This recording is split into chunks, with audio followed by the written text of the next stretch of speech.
Hey, Canucks Nation, Brandon Alston here, play-by-play for the Edmonton Canucks. You've got it locked on the line change, Vancouver Canucks podcast.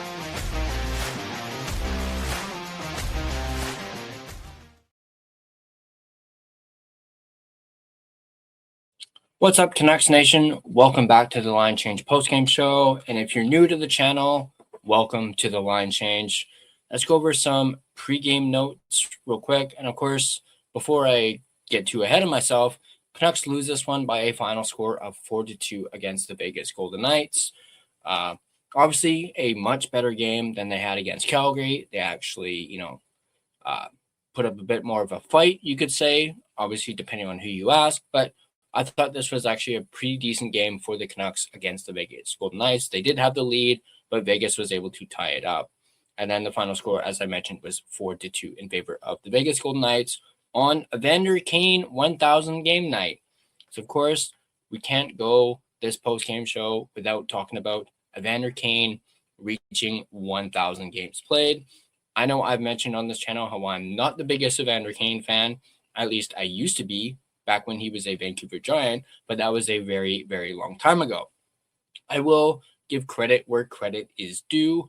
I mean, Kane hitting 1,000 games, and as much as I don't like how he has played for the Vancouver Canucks this season, it is still a big achievement for Kane. So I obviously have a lot of respect for that. Hitting 1,000 games, not every player gets to that milestone. So obviously, a big congratulations to Evander Kane on reaching 1,000 games. And hey, he also happened to score in his 1,000th game, becoming only the second Canuck. There's only been two Canucks who have reached 1,000 games and have scored in their 1,000th game. Marcus Naslund being the first one, and of course, Evander Kane being the second one. So obviously, this is a big milestone for Evander Kane. So I'm not going to take my hat off, but hats off to Evander Kane on that front. But let's just go ahead and dive right into the game. As I mentioned, right up off the top, pretty decent game for the Canucks and the Vegas Golden Knights. I felt as though Canucks kind of came out a little bit hot, and of course, Vegas came out a little bit, wonky. Obviously, they had their coach fired yesterday, so they're adjusting to a brand new coach, being, of course, John Tortorella, who returns. Who becomes, actually, I should say, the Vegas Golden Knights head coach, and he ends up facing one of his former teams that he previously coached. But let's dive into the goals here. Of course, you had Evander Kane starting the scoring his 13th of the season, assisted by Jake DeBrusk. A beautiful pass from Jake DeBrusk at 12:19 of the first period. That, of course, made it 1-0 Vancouver. And you know what? Since I'm sharing the screen here, let's go ahead and take a look at the goal visualizer. So as you can see here, DeBrusk gets the pass, moves up ice. It's a 2-on-1, moves it over to Kane, and Kane with the sweet hands on Adin Hill and is able to go forehand, backhand and get the goal. Absolutely beautiful goal. I just talked about how I'm not the biggest Kane fan. I even jokingly said this too to some friends. Probably the only time I'll actually cheer for a Evander Kane goal. But this was an absolutely beautiful goal from Evander Kane. And actually, let's see if we can actually watch the actual goal. Let me mute it first. So let's actually check it out. Doing something a little bit new here for the post game. But as you can just see, DeBrusk passes it over to Kane, and a beautiful forehand, backhand, beautiful goal from Evander Kane. Absolutely incredible. And just to see them smiling is obviously good as well. Absolutely, you love to see it, and we'll talk a little bit more about Kane a little bit later. And just another quick look at it. Jake DeBrusk with the speed, and then Kane, boom, boom, and Adin Hill had absolutely no chance whatsoever. Adin Hill kind of moved, overcommitted, and that is what led to the goal. So once again, beautiful feed from DeBrusk, and Kane plots it in his 1,000th game. Nice little silly there from Evander Kane. You gotta love it. So now moving on, let's check out. Obviously, that was the lone goal in the first period. So speaking of the first period, Vegas outshot the Canucks 10-7 in this first period. I also have some stats for you. as we checked out. I was looking at what was it? Natural stat trick. So after the first period, of course, I mentioned 10-7 in favor of shots for Vegas. High danger chances were 6-5 in favor of the Canucks at 5-on-5 in the first period. And the Canucks had 8 scoring chances in this first period, while Vegas had 9. The Canucks' shots for percentage was at a 35.71%. Vegas was at a 64.29%. And then the Canucks Corsi, 29.63%. Vegas 70.37%. Then expected goals for the Canucks were 0.76, and for Vegas was 0.65 in the first period. But let's move on to the second period here. And I'll admit I kind of wasn't watching as intently as I was for that first period, or actually I should say little less than I was for the first period, I should say. I was dealing with a bunch of stuff on X. I was a little distracted, so I apologize for that. But Rasmus Andersson would tie the game up at 7:48 of the second period, his 15th of the season, assisted by Tomas Hertl and Noah Hannafin. So let's check out the goal visualizer. We won't actually show the actual goal just because it's Vegas, but we'll do the goal visualizer. There's Hannafin right there, shoots it, and then Rasmus Andersson pounces on the rebound. Lankinen really stood no chance there, so you can't really blame Lankinen there. So let's take another quick look at it. Pass it around back behind the net, back to the point, shot from the point. And then, as we mentioned, here comes Andersson right there, and he is able to bury the rebound. Now, we all know Lankinen struggles with rebounds, but like I just said, you can't really, blame Lankinen too much on that goal. So that, of course, tied it up. And then Brock Besser would score his 18th of the season on the power play to make it 2-1 Vancouver, assisted by Filip Hronek and Elias Pettersson at 12:17 of the second period. This was a beautiful tip from Brock Besser. Let's check out the goal visualizer. Pettersson back to Hronek, and Hronek back to Pettersson. Pettersson back to Hronek. Hronek with the shot, and Besser is able to tip it in. Like I said, beautiful tip from Brock Besser, and just a beautiful goal all around. So it's nice to see Besser get on the score sheet, especially after how he had a goal. If you guys remember in the last game, originally Besser scored, but then they gave it to Jake DeBrusk. So he originally scored his 18th of the season in the last game, but then they gave it to Jake instead. So technically he should be at 19 goals on the season, but he pots his 18th here. And let's go and check out the goal here. Let me see if I can quickly mute it. Like I said here, Hronek to Pettersson, Pettersson back to Hronek, then Hronek fires it, and there's Besser right there with a nice little tip in. Beautiful goal, as I keep mentioning. So we'll see the replay of this real quick.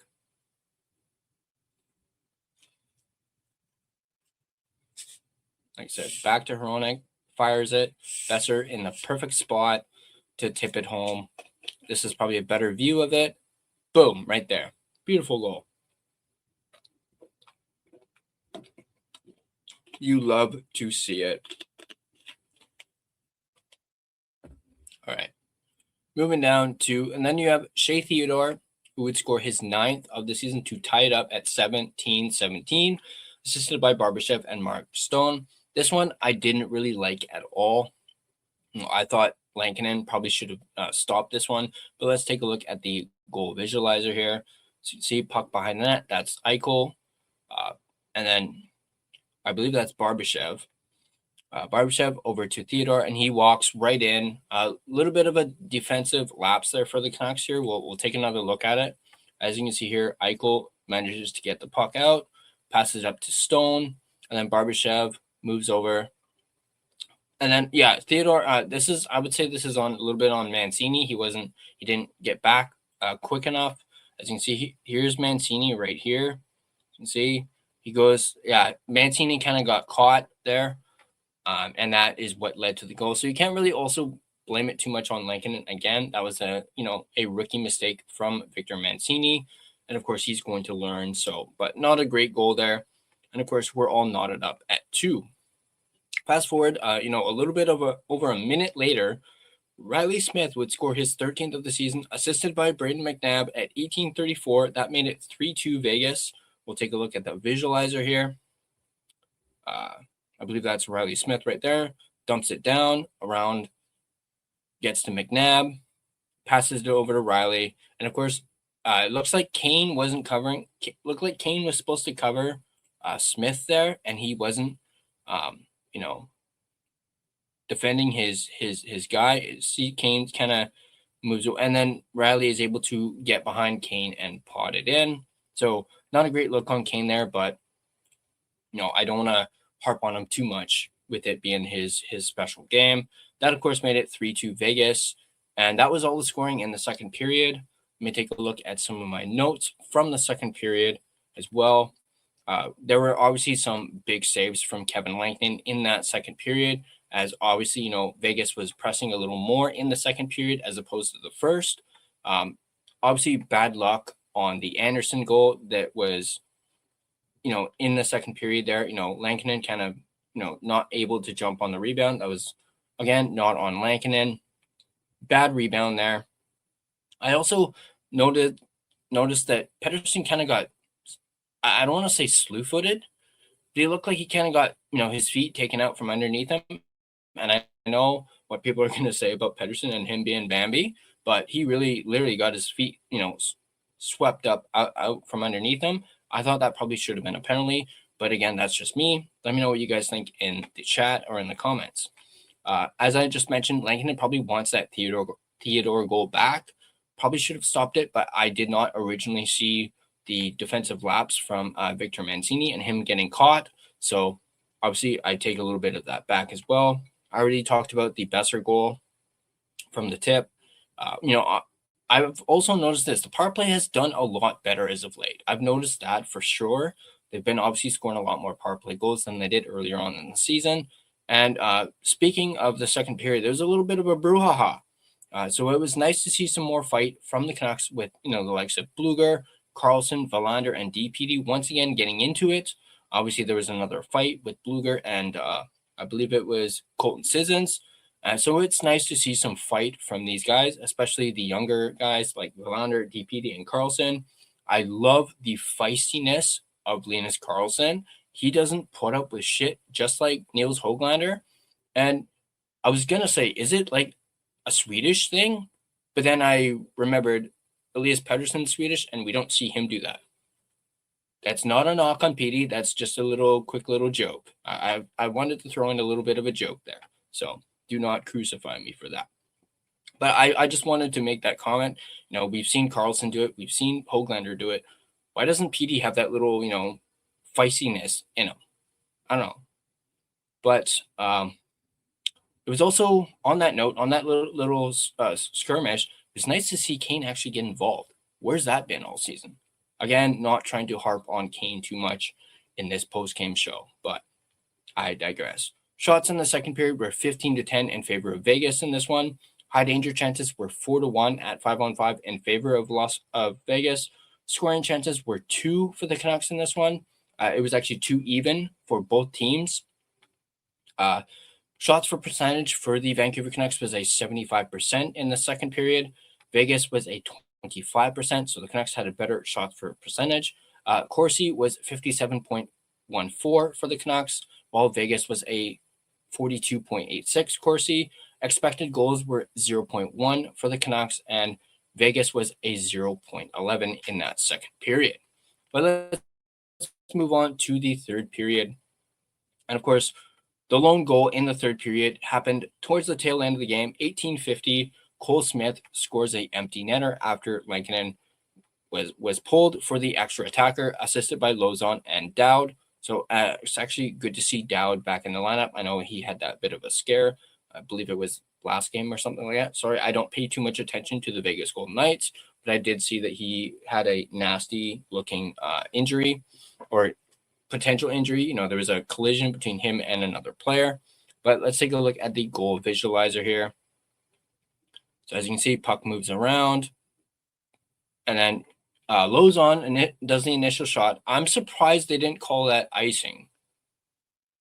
Actually, I want to reiterate that again. I'm going to look at that again. Because, yeah, here's Lozon. Yeah, he's all the way down at the ice. Why wasn't that called icing? I'm not that it would make too much of a difference in this game, but why wasn't that called icing? Why was the icing waved off for that? So that is my one little gripe for that. But at the end of the day, Vegas ends up winning by a score of 4-2. At least we saw, again, a bit more fight from the Canucks in this one. But let's take a look at the game stats here. You have final shots were 34-24 in favor of the Vegas Golden Knights. Faceoff percentage was a 48.4% for Vegas. They were 30 for 62. Canucks slightly better at 51.6%, 32 for 62. Canucks were 100% on the power play. They were 1 for 1. Vegas went 0 for 2. 11 penalty minutes for the Canucks and 9 for the Vegas Golden Knights. 33 hits for the Vegas Golden Knights to Vancouver's 25. Block shots were 15-4 in favor of the Canucks. Giveaways, 10 giveaways for Vegas, 6 for the Canucks. So it's nice to see their giveaways down a little bit. Takeaways were 4-2 in favor of Vegas. Looking at the season series, obviously the last time these two teams met was February 4th, where Vegas beat the Canucks by a score of 5-2. They, of course, are up 2-0 in the series. And there's, of course, one more game between these two teams in Vancouver on April the 7th. I know that game specifically because it is, I believe, the last skate night for the Canucks of the season. So Canucks are going to be rocking their skate jersey in that one. So look forward to that. I mentioned shots on goal per period. I mentioned the first two. Vegas outshot the Canucks in the third period 9-7 in that one. So let's take a look at the box score now. Here we go. So let me bring this up. Okay, so Brock Besser, 1 goal, who is a -2, 17 minutes and 36 seconds of ice time with 3 shots, 1 block, 3 hits. Drew Connor, a -2, 16 minutes and 43 seconds of ice time with 3 shots, 1 block, 2 hits. Niels Höglander, 8 minutes and 53 seconds of ice time, 1 shot, 1 block, 1 hit. Elias Pettersson, the lone assist in this one, a -1, I believe. Here, I can't actually read that. 18 minutes and 12 seconds of ice time with 4 shots. So PD was shooting the puck. 4 shots, 1 block, 2 hits. Curtis Douglas, 5 minutes and 19 seconds of ice time with 2 hits. Teddy Bluger, a -1, 18 minutes and 14 seconds of ice time with 1 shot, 2 blocks, 3 hits. Aatu Ratu, 11 minutes and 8 seconds of ice time with 1 block, 2 hits. Yeah. And then you had Jake DeBrusk, a -1 with the assist, 16 minutes and 53 seconds of ice time with 1 shot and 1 shot, 1 block. Yeah, that was it. Evander Kane with the goal, 14 minutes and 42 seconds of ice time with 5 shots and 1 hit. Liam Ogren, a -1, 14 minutes and 54 seconds of ice time with 1 shot. And then you had Marco Rossi, -1, 17 minutes and 50 seconds of ice time with 1 shot. And then you had Linus Karlsson, 16 minutes and 14 seconds of ice time. He was a -1 with 2 shots and 1 block and 1 hit. Looking at the defense, Tom Verlander, 22 minutes and 5 seconds of ice time, 1 shot, 4 blocks, 2 hits. Philip Hronik with the assist, a -1, 28 minutes exactly, 1 shot, 2 hits. Zeev Buium, a -1, 20 minutes and 24 seconds of ice time. And then you had DPD who is a -2, 13 minutes and 53 seconds of ice time with 3 hits. Marcus Pettersson, 25 minutes and 22 seconds, 1 block. So not much from Marcus Pettersson here tonight, although we're kind of used to that by now. Victor Mancini, a -2, 10 minutes and 54 seconds of ice time with 1 block and 1 hit. Of course, looking at the goaltenders, Kevin Lankinen, 30 saves on 33 shots. He has a .909 save percentage in this one. So definitely a better game for Kevin Lankinen. So that is obviously, great to see that he had a better game, only allowed in 3 goals and had just a little over a 900 save percentage. But at the end of the day, it's another loss for the Vancouver Canucks. Now, let's get into some other stuff. I don't have any post-game notes, unfortunately, at least when it pertains to the game. Actually, before I do that, let's check out the shots for percentage for the Canucks in the third period. Was a 64.71%. Vegas was a 35.29%. Canucks Corsi was a 66.67%. Vegas a 33.33%. And then Canucks' expected goals in the third period was 1.85, and Vegas was a 0.62. I hope I got that right. Here, let me refresh this here.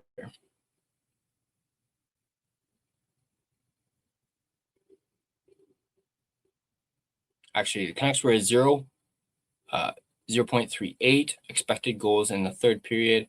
Vegas was a 0.59 expected goals. High danger chances in the third period. Canucks had 2. Vegas had 2 as well. And there we go.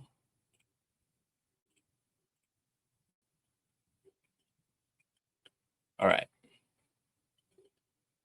So yeah, not a whole lot of post-game notes for you for that. Let me just get back to here.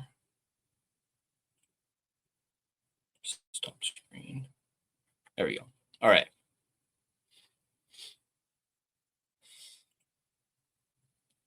Move this. Don't need that. Don't need that. Boom. All right. All right.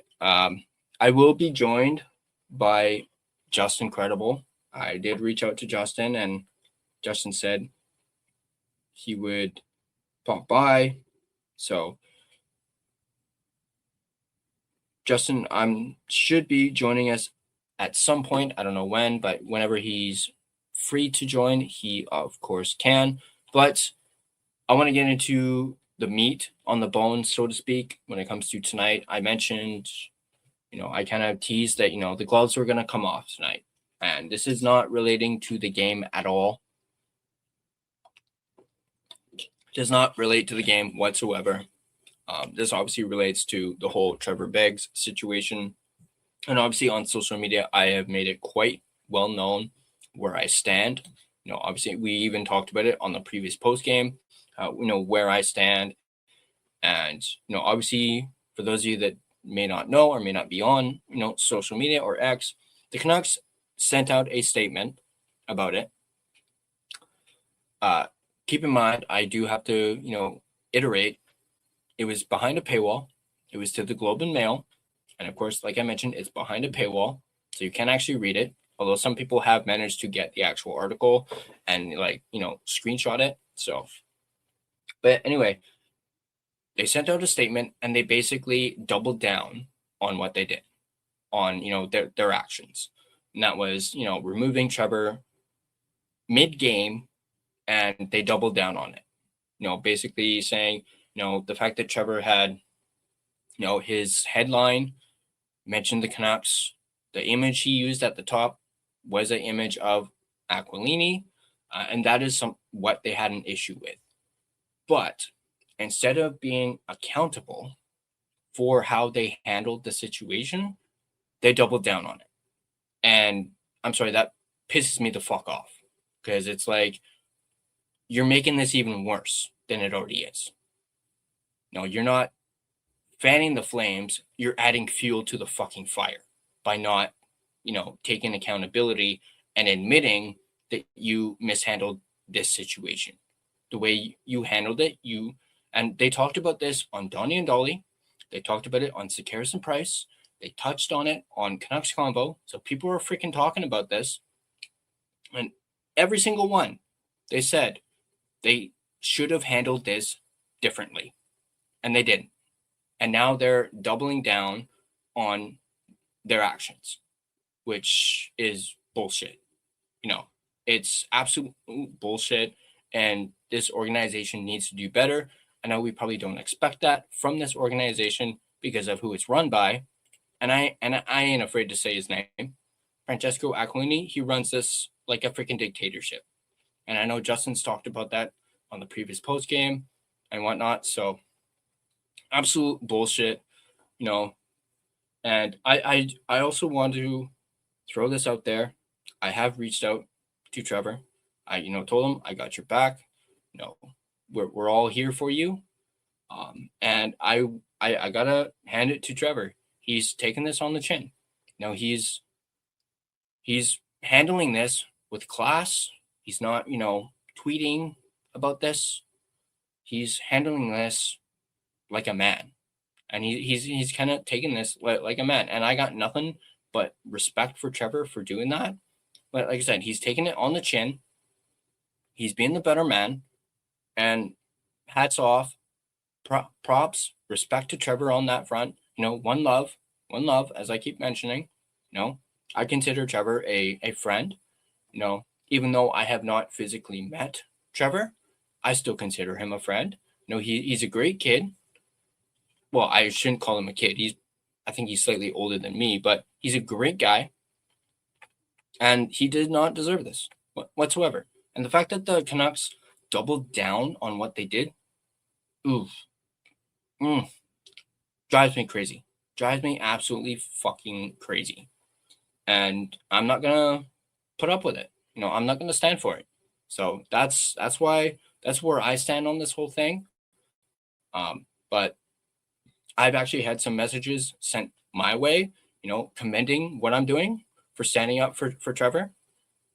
And I think Kyle Bowen said it best. He's proud of Trevor for what he's done. I'm proud of him too, for basically doing his job. Jay, is that Trevor's age?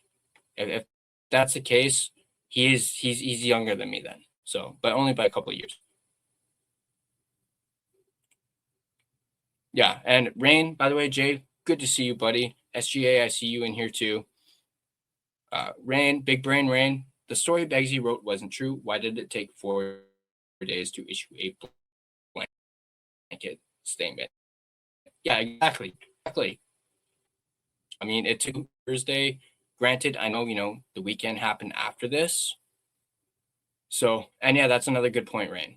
If the story isn't true, where's the defamation lawsuit? Exactly. Well, maybe they threatened Daily Hive with it, and that's probably why they, retracted the article.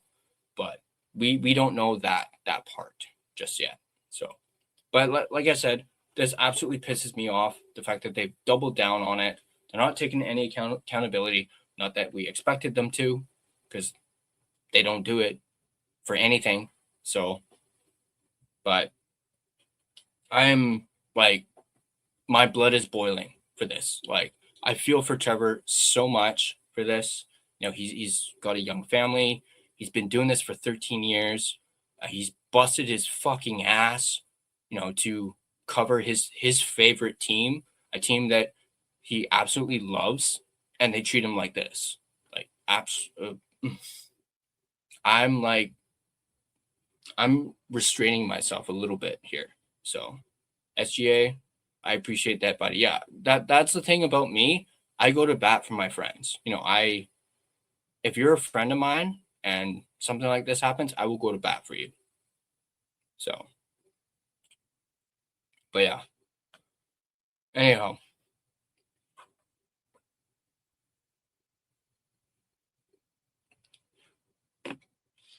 Gee, what's up, buddy? Live already? Yeah, went live like shortly after the game. So when you bet for me, okay. I would in a freaking heartbeat. I would in a heartbeat.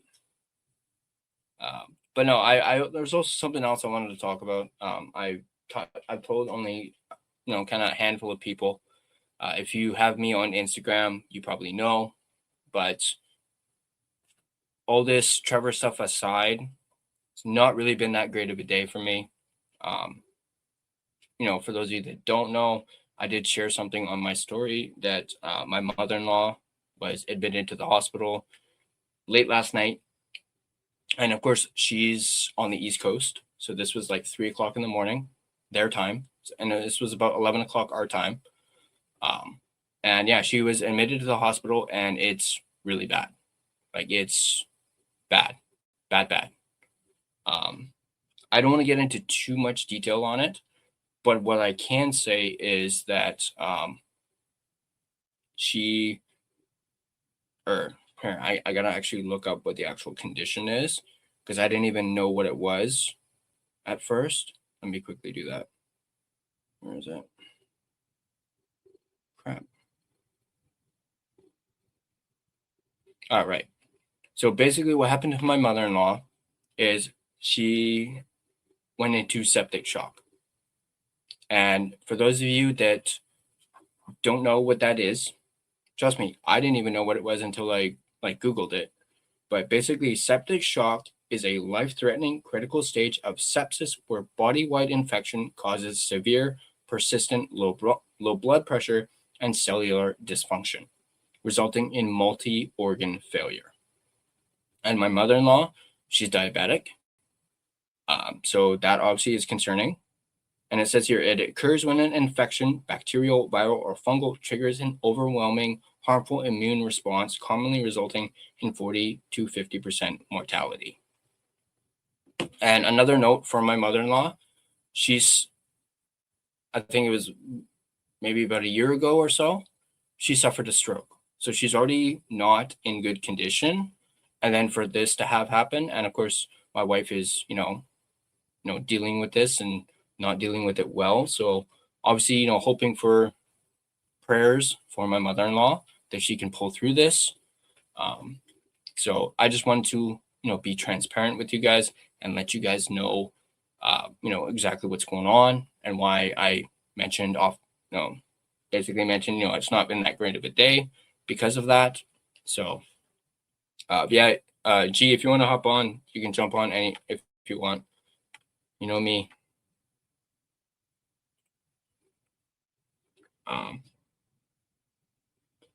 SGA, if anyone says anything to one of my friends, and then I will not tolerate that, and I will back up all my friends. Exactly. That's what a friend is. That's what a real friend is.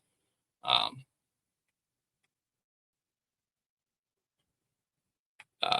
have 4 times. Jay, are you saying you've had that happen 4 times? Oh dear. By the way, thanks for being here, Jay. Everyone else who's here too, thank you for being here. Love that you guys are here. I know I started a little earlier than I normally do. Normally I don't go right after the game, but I wanted to go a little bit earlier because I don't want to go too long. And I figured the timing would be a little bit better too. But yeah, and that's why I was a little bit late. I had to get everything all ready last minute because I was doing it literally as the game was ending. So, but I'm really glad you guys are here. Really appreciate it. And I appreciate the thoughts I've seen from people on social media, friends on social media. I appreciate all the love. Obviously I don't want to speak for my wife, but I know she appreciates it as well. So thank you guys again for that. Let me see if Justin's going to pop on. He might still be having dinner, but that's all good.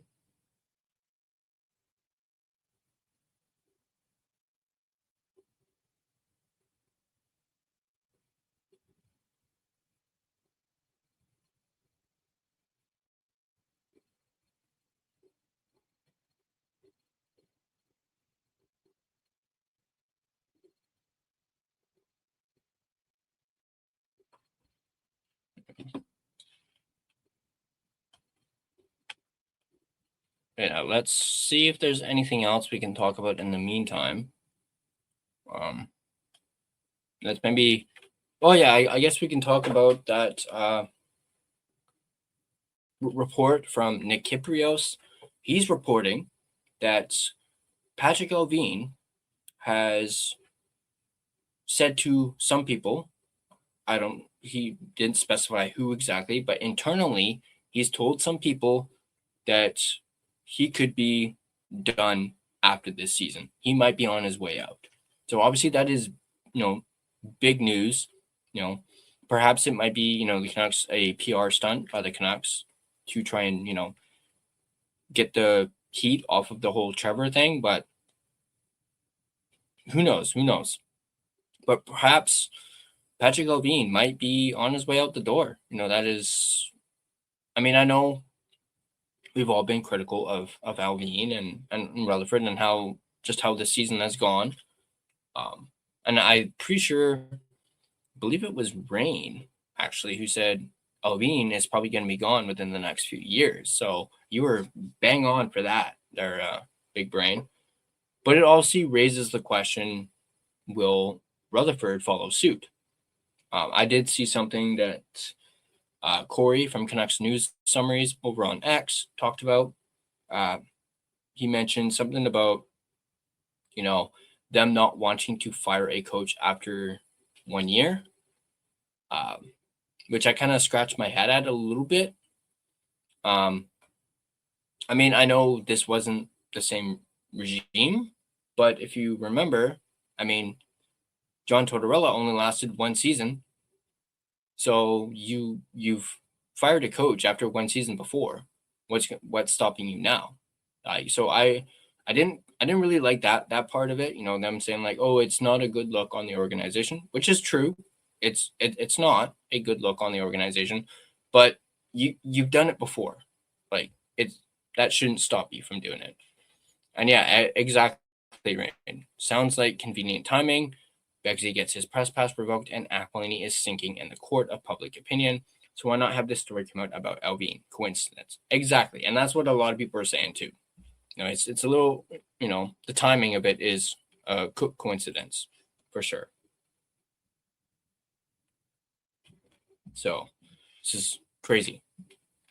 But see if I have anything else. Actually, you know what? Let's check some stuff out.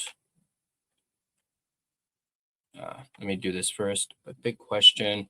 This is true. Is that enough? Or do Foot or Rutherford have to get the boot as well? Actually want to pay $6 million for 3 people who aren't working for the team. Yeah, I don't think he's gonna want to do that. But yeah, definitely, the timing of it, something's fishy with that. I would imagine to make the Beggsy story go away, throw a blank check to make a situation go away. I mean, it wouldn't surprise me. Then again, nothing surprises me when it comes to this organization and Aquilini. Nothing surprises me anymore. I mean, I kind of expected them to do what they did when it came to that statement. I expected them not to take accountability and not to rectify it. I kind of knew they were going to double down on it, but still the fact that they did still, pisses me off. Because you would hope that they would learn from their past mistakes and that they would, want to fan the flames of this and not, like I said earlier, add fuel to the freaking fire, which is exactly what they did. So, and I find it quite ironic that they send it to the Globe and Mail and not a local place like the Athletic. Apparently, they wouldn't reach out to the Athletic. Wanted, a statement, and they wouldn't give it to the Athletic, but they give it to the Globe and Mail. So they don't do it locally. So I don't know. Like this has been quite the season, and for this to, and on that note too, for this to happen this close to the end of the season too, and right around the same time that I think we touched on it in the last post game, have this happening right around the same time where they sent that letter out to season ticket holders too, like crazy.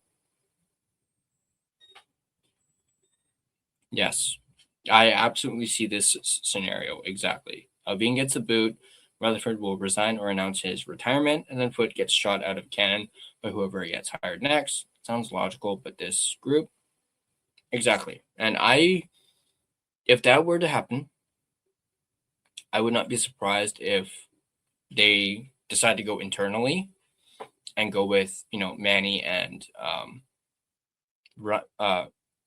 Ryan Johnson.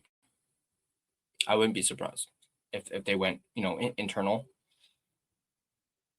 But I mean, yeah, that's the big news for tonight too. Yeah, Brad Trevling got fired while Toronto is on the road in Anaheim.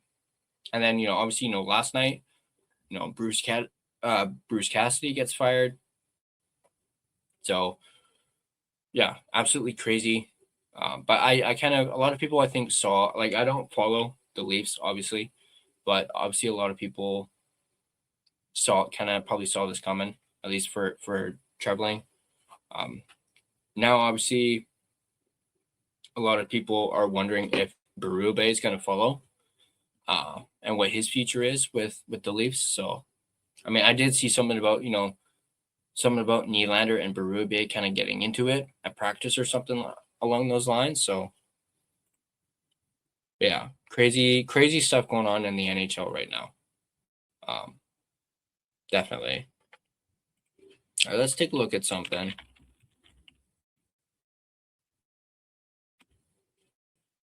Now, I know, obviously I was watching Convo earlier. I even was watching Locked On Canucks earlier too. Obviously, showing support for Begsy and Kyle. So, and it was great to see Trevor in good spirits.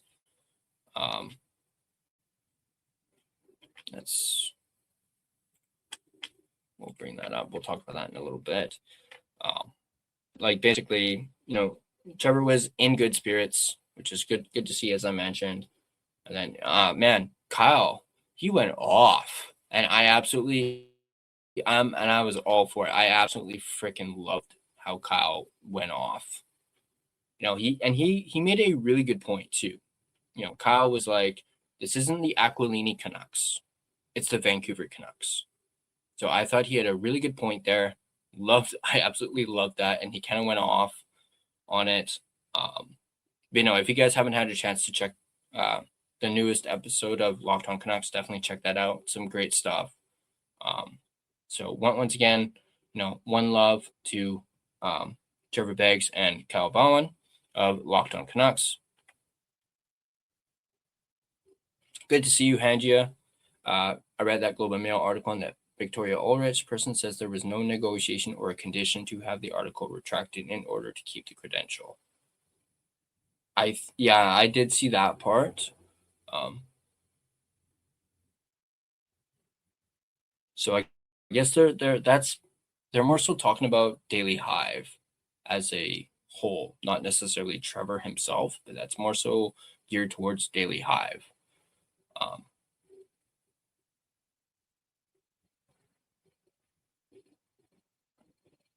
But yeah.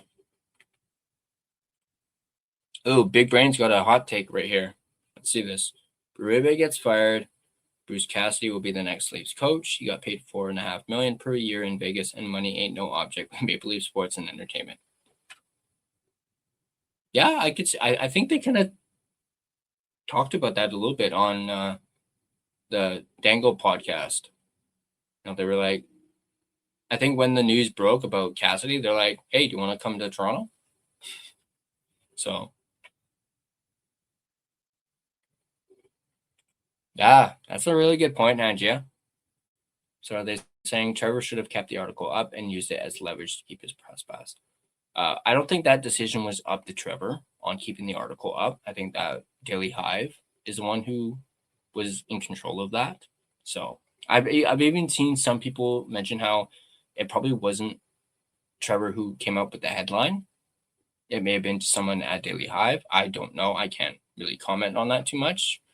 No, because I never actually saw the actual Daily Hive article. So, but that's a good point, Pangia. Good point for sure.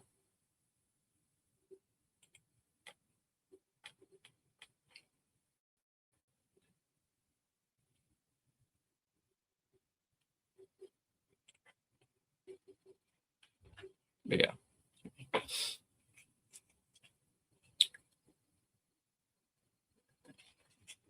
Sorry, I'm just gonna.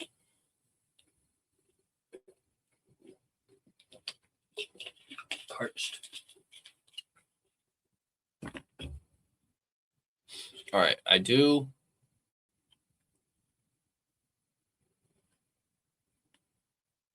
Good question there, Jay. Anyone planning on going to go to Greta for any of the remaining games? I don't know. I'm waiting for them to announce the next watch party.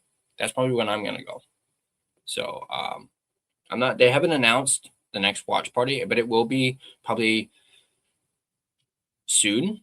I would think, because I remember talking to Harmon when at the last one. He said, "Yeah, we'll probably do one closer towards the end of the season." So I'm just waiting for them to announce the next one, and then I'll definitely go. I usually don't go to that area unless there's the watch party. But I have obviously gone to Greta when there's not when it's not been a watch party. So, but no, whenever they decide to have the next watch party, that's probably when I'll go. So, but it's not a random question, Jay. It was actually a really good one, bud.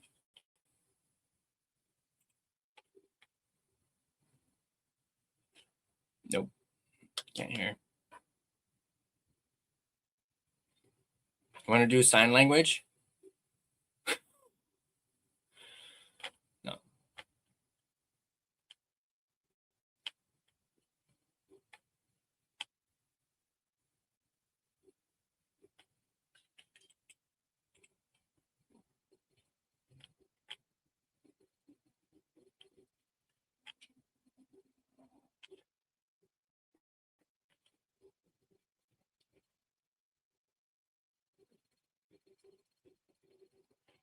Yeah.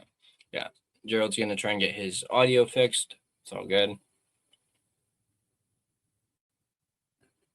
Actually, I want to ask. You guys can hear me, right? Because I did tweak some stuff with my headphones and microphone. I switched some of the plugs around, to try and help with my adapter. And sometimes when I unplug it, my headphones, I can't get them working again. So I'm just curious. All right, good. That's awesome. I mean, I should already know. I put out those videos earlier. So, by the way, if you guys haven't checked out those videos I put out earlier, definitely check those out. I did one is a prospect profile, which is going to be the start of a new series on, all the prospects, all the guys in this year's draft. I can't guarantee I'll do a profile for every single player in this draft, but it definitely, the top 5 for sure. And then, maybe some in the second round as well. So yeah, look forward to, I'm going to try and have one every single day, at least one prospect profile every single day, hopefully up until the draft. So definitely be on the lookout for that. It's going to be a lot of fun.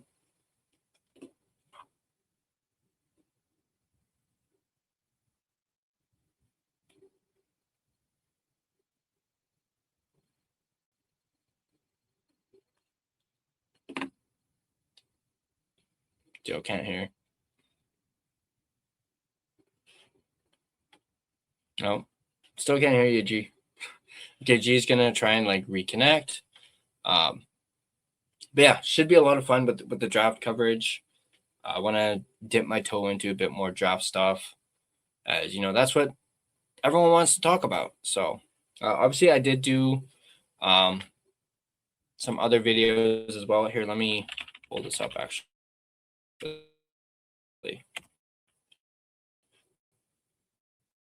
Well, geez, trying to get his stuff.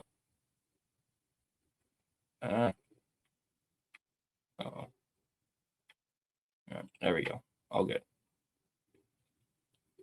And yes, guys, it's still up. Justice for Begsy thing is still up there. But like I said the other night, that's staying up. That's staying up, man. All right, let me go here, and then I'm going to share the screen.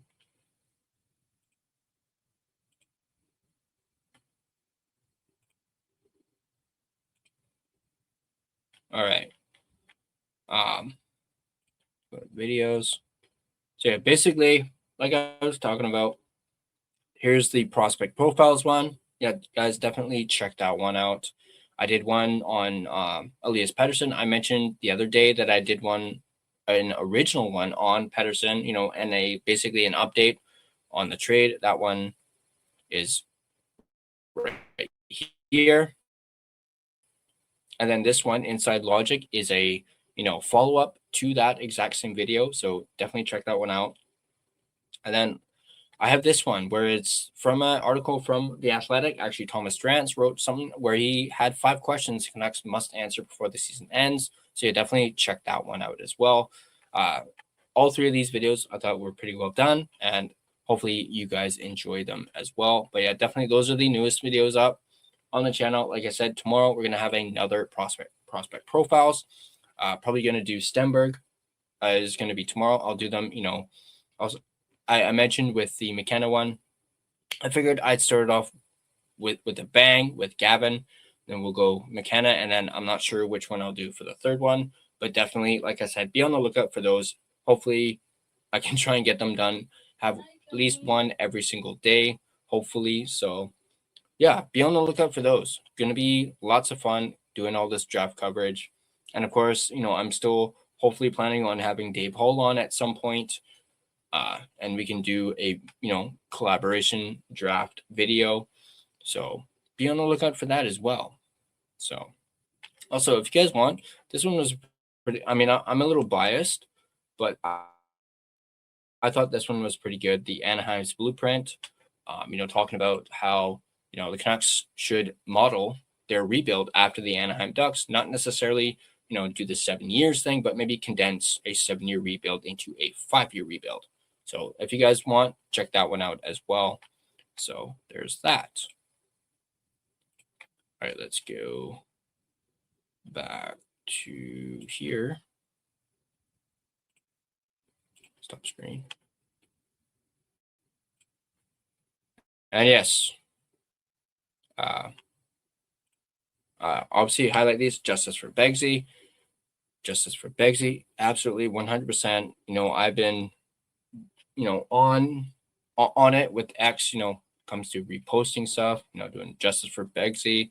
I know Russell from Nothing is Perfect has been basically commenting on almost everything on X with, Justice for Begsy, bags for bags. So, and I absolutely love it. Absolutely love it. So good. But yeah, if I had $1 for every time Dave Tomlinson flashed that King 1000 shirt, I could have retired at 22. I mean, holy subtlety. Yeah, Dave Tomlinson was quite the character tonight in this game.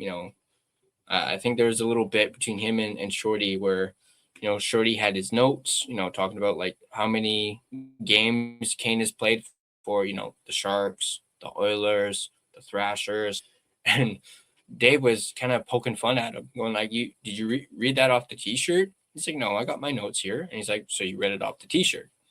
I thought that was pretty funny, between the two. But yeah, hopefully Gerald does rejoin us if he can get his audio stuff sorted. And I know Justin's in the chat.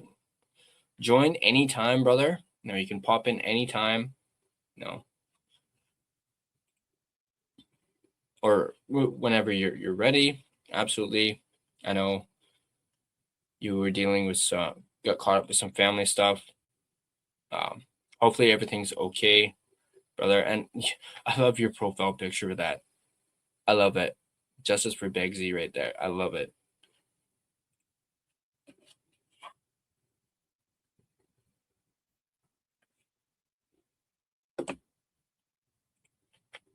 All right, here he is.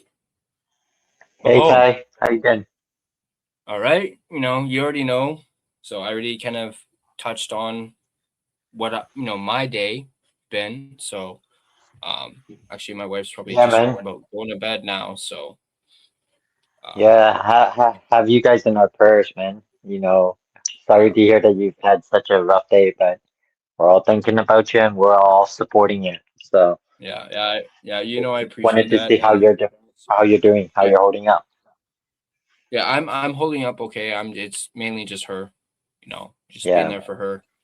I had to do some running around earlier, so I had my dad kind of, keep an eye on her. So that's good. Well, send her my best regards. Hopefully things continue to improve and everything turns out on the up and up. So Yeah, definitely. I see Urban's just hopped in. Get Rain on tonight. Well, hey, if Rain wants to come on, sure. yeah, I why mean, not? we haven't heard Rain's take on this. No, so Legendary Rain. yeah, legendary big brain Rain. Now I already kind of touched on the whole Urban telling Nick clean your lens. I know. Urban, always looking out for people, man. I love it. That's just the legend urban. Yeah, it's the Wow. legendary Swervin Urban there. Always looking out for people. Yeah. I did want to note, without going into details, obviously, the Clay's group chat the other night, that was great. hmm I meant to say it when I hopped in. I wanted to apologize for being late because I was getting that Pedersen video recorded. I was in the middle of recording that, and I wanted to get it done so I could hop on. So, but I was I just haven't gonna said that to say. Clay. I haven't said that to Clay yet, but that was why I was a little behind. So, hmm I think I tried like 3 different times to record that video and didn't like how it. I kind of like messed up a couple times. I was like, fuck, restart. So I did that like 3 times. So, or else I would have had it done by 8:30. So, but I'll probably mention that to Clay. No, sorry Yeah, you for can. being a little You late. should. But anyway, No, it's totally yeah, fine. Rain, It's I'll totally fine. definitely bring you on. Yeah, I'll send you the link, Rain. We'll get you on in a little bit. But I want to obviously let you, do your thing, vent. I kind of vented already earlier about the whole like doubling down on their on basically what they did. So I'm honestly not surprised, at this rate, we saw this coming from a miles away. You knew that this is the sort of yeah, accountability that this organization, you know, conducts itself on. Anytime that they screw up, anytime that there's some sort of scandal or drama, they're gonna double down. They're gonna, be cowards. They're gonna hide, and they just don't see the bigger totally. picture behind why they are handling this with such bad PR. And, it's not Mm-hmm. just a couple fans that are, a bit bitter or over making light of a media pass, it's the bigger issue behind the picture, right? So, Yeah, and the fact that, they came up with that bullshit of a statement, it felt like it was so fake, so insincere. oh Like, yeah, it was just like, oh, yeah, it was just a generic statement from the communications director. Yeah, it was the same word vomit that we've gotten used to from this organization. And we're like, okay, fine, we understand why um the the situation happened with the article being, revoked and everything and the media pass being revoked. But at the same time, you still fail to address the bigger issue of how you handled the entire situation, you know and mm-hmm. whether there were facts in the statement that were defamatory or made the Aquilinis look like criminals or not, whether it was true or not. It was the bigger picture of how they handled the situation and the fact that they didn't negotiate or give, Trevor any sort of warning, any sort of, saying, this isn't professional, they could have easily pulled them into, a private meeting, and said, Yeah, this is not something that we think should be published out there, and we're gonna ask that you kindly rescind it. I'm sure Trevor would have been understanding, and I'm sure Trevor oh would yeah, have been willing to, work with them and rescind or rework the article. But the fact that he didn't even get that chance, and that's one of the biggest no, angles that I think a lot of um, people on socials that are defending the Canucks and defending Aquilini was like, well, you're a reporter. You should know that this is the expectation. Actions have consequences, you know. Fine, but at the same time, you also got to hold the Canucks accountable that for their actions as well, and that's why yeah, we're creating such a buzz about it is that, there's no accountability or consequences for the Canucks being able to deal with the way that they handle things. Instead of doing it privately, they decided to make it a public, farce out of the entire thing and drag uh, Begsy out of the game. I want to add to Instead that of as giving well. him a chance to explain or rework his article, they wouldn't have done this to, and this is something I will live and die on, is if this situation happened to a That's more not very veteran, long at all. reporter, not that, Mhm. they have editors and stuff to check the work. They would not have the balls to just immediately escort that veteran reporter out of the game, mid-game and revoke the pass and make a public farce Mhm. out of it, right? The Yeah. fact that Trevor is a young up and coming, reporter, and he's trying to get into the industry. He's providing your team with good coverage, which, he's doesn't have to do, but the fact that he's getting eyes on your shitty product and you're feel like you can bully him. You feel like you can exert your power over a young guy and we will go quietly into the night is, an absolute joke because they would not do this to any sort of veteran reporter. They would give those veteran reporters a chance to deal with it in a more private manner. And I just think it's based on equality, whether you're a young reporter in the industry or whether you're a grizzled veteran. It's about treating people equally with respect and equal dignity, and the Canucks are failing to do that, right? So As, I see, see G popped there's on.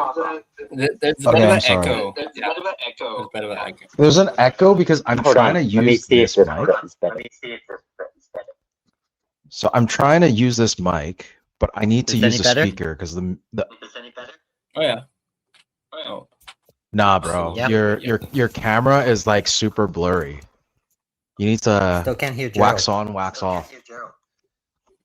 Oh, Poor Gerald's I mean, having some I can hear technical Gerald. difficulties. Yeah.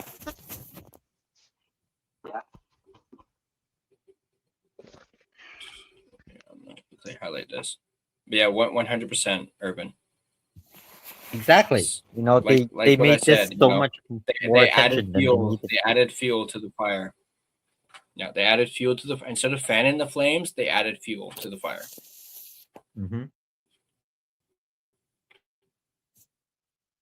Justin is in a sauna. I know. I for some reason I can't I can see tell the why heat my radiating lens is, off you, Justin. I can't tell why my lens is like so weird. But I've tried, wiping it and cleaning it. For some reason it must be that. But it's okay. People didn't come on here to see me anyways. you hear- They came on here to, hear the content and see you guys. So it's all good. But Can you hear me now? yeah, there we go. I think you can hear me I now. can hear you. There you Yeah, Okay. you're coming through now. Yeah, this is so weird. So trying to use this mic and these headphones don't work. And right now Hmm. the audio is coming out of these, I think. And it's obviously not as clean. But I totally forgot to turn off my camera the other day. And or Oh, was it last night? Yeah, it's been on. It's super hot. Saturday. And I was like, and when I try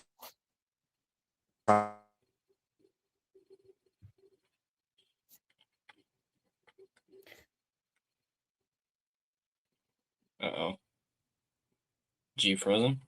tried using it, No. it didn't work. But anyways,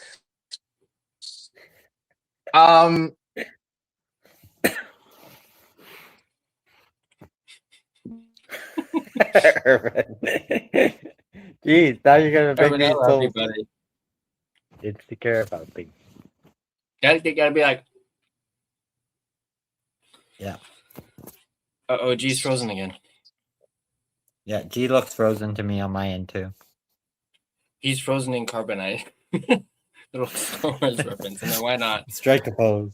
So. No, it's been It might be the non-stop camera. technical difficulties today. It might be the camera because, like you mentioned, you left it on. Maybe, I don't know. Usually, I'm the one with the technical difficulties, and No, I'm not gonna say anything because I know I'm gonna jinx it. No, I'm using the laptop camera right now, so it's a little different than the actual Pocket 3. And then the audio, for some odd reason, the laptop can't detect just the mic and let me have headphones. So, or it might be just StreamYard. I don't know. It's been a little on and off lately. I'm gonna send. But yeah, what's with the news today? It's crazy. Mondays. And as Yeah, predicted, Mondays, you know, man. I mean, last night, all this freaking Cassidy. chatter, especially now with apparently Alvin might not even survive the season.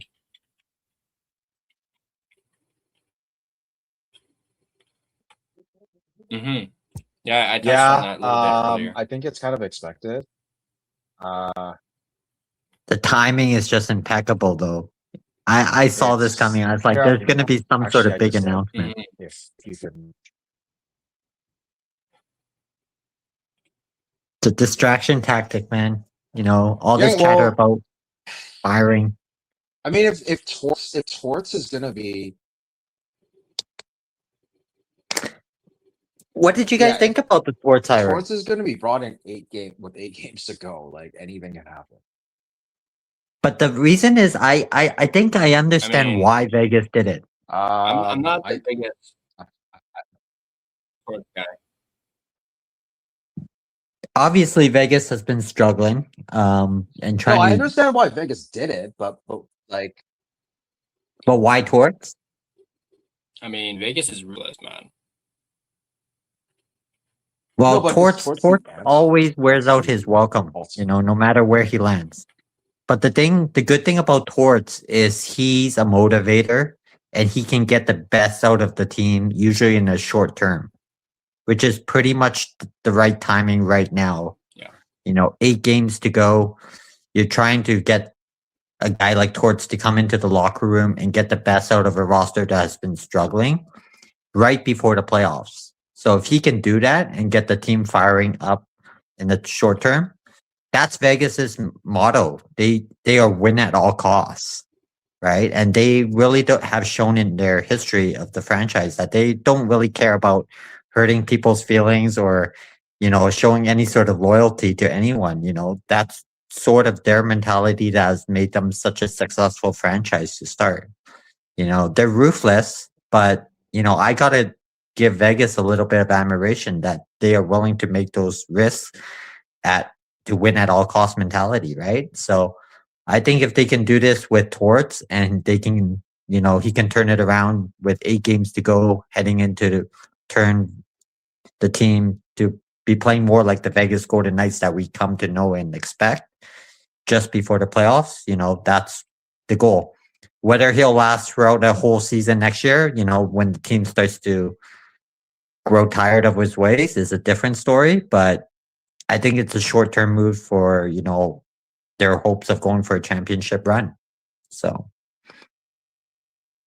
But I mean, in terms of like Torts has actually he was in Philly for a good, 2-3 years before he got dumped. Mm-hmm. So who knows? But for Vegas, like, I think the construction of the Knights is something that Torts it's a team that Torts really could do some damage with, but it's keeping that room connected and listening to him. That is the biggest sort of question. I mean, at the end of the day, if Vegas somehow has a falling out, great, and it's because of Torts, then it helps everyone else in the Pacific. But the Pacific is so bad anyways. It's not going to make a huge difference. That's the thing, though. But there were rumblings that Vegas, I'm having these difficulties.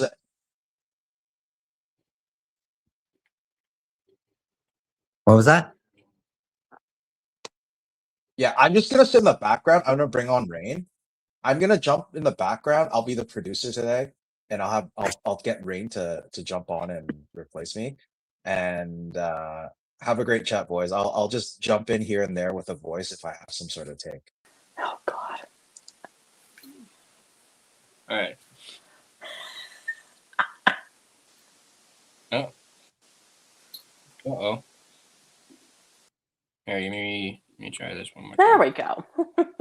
Hey, Rain. There we go. Yeah, G Okay. will be my Oh, now I can't hear technical Justin. producer Damn it. today. Sorry, I was trying to get. Now I can't hear Justin. Damn it. Uh-oh. You know what? Oh, he's gonna probably try and rejoin. Try to But no, rejoin. G's gonna be my technical producer. So I'll be hands off. Okay, let's see. There we go. First of all, good to meet you. This better? Wow. Yeah, there we go. All right. We are Okay, all to continue off on the Torts conversation that Justin was saying, Vegas is absolutely ruthless. I mean, this organization is the Kate Hudson of sports. Like when you enter, you're fully intact, but by the time you get chewed up and spat the fuck out of that city, you don't even come out alive. You come out kind of wobbly and just slightly warped. So they always have that, what's the next shiny new toy syndrome, And that's why they go after all the big free agents. They do whatever it takes by putting guys on IR. I think for me with this season, they in particular, ever since they were cast as a season of the Misfits, they've kind of lost their identity in that sense. I mean, they've won a cup and they've had multiple long playoff runs. So I think now we're starting to kind of see what their true identity is, which is when you have too many cooks in the kitchen. I mean, Jack Eichel doesn't have a fucking power play goal this season. That is shocking. None. That is shocking. None. That is shocking. If you have less power play goals than Elias Pettersson, that's just shocking. He has 0. Yeah. Like I look at that and go, wait a second, that can't be right. No, it is. It's like you're getting paid almost $14 million and you don't have a fucking power play goal the entire year. That's unbelievable. But I mean, then again, Bruce Cassidy is the same coach that was playing Mitch Marner at center, which that's not what you brought him into in the first place. Yeah. Yeah. Like, what are you thinking? What are you thinking? I think the reason why they're trying Marner at center is because of the injuries to William Karlsson. Yeah, but here's a newsflash, though. You have Jack Eichel, you have Tomas Hertl. You should be fine down the middle. You should be. Exactly. You should be fine down the middle if you have those two as your 1-2 punch. Exactly. Who knows? But you know what I find interesting is so they bring in Torts for the final 8 games. If you look at his other teams, though, the first 10 games, they're not successes. They're not successes his first 10 games. Like, he doesn't get it going right out of the gate. So if Vegas misses because of Tortorella's first 8 games, I mean, does he survive a job? I'd be very curious to know how much money he's making though with this 8 games. Because Bruce Cassidy's coming off $4.5 million. Torts got paid $4 million when he was in Philly. I still think Bruce Cassidy will end up in Toronto though. That's my prediction.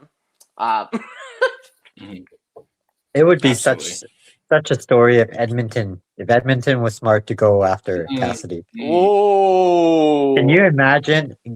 Conference finals story or first round matchup. Think about that. Edmonton Vegas. Just let go of Knobloch.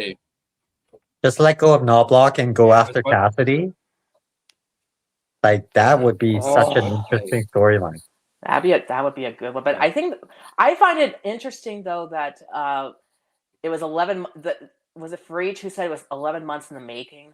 This supposed outing of Bruce Cassidy, and management said, we're going to stick with him, and now you took 74 games into the season before dumping his ass out the door. I think there was some strange relationships with Cassidy and a few of the Vegas players I think since last playoffs. The Edmonton series. I think it was before Game 5. Cassidy chewed him out, and the players bitched and complained. And Management said, "Fuck it, no," because we're Vegas. We can do whatever the fuck we want. Exactly. So I think it probably just got to the point this season with Vegas struggling the way that they have, that eventually it just made it easy to let him go.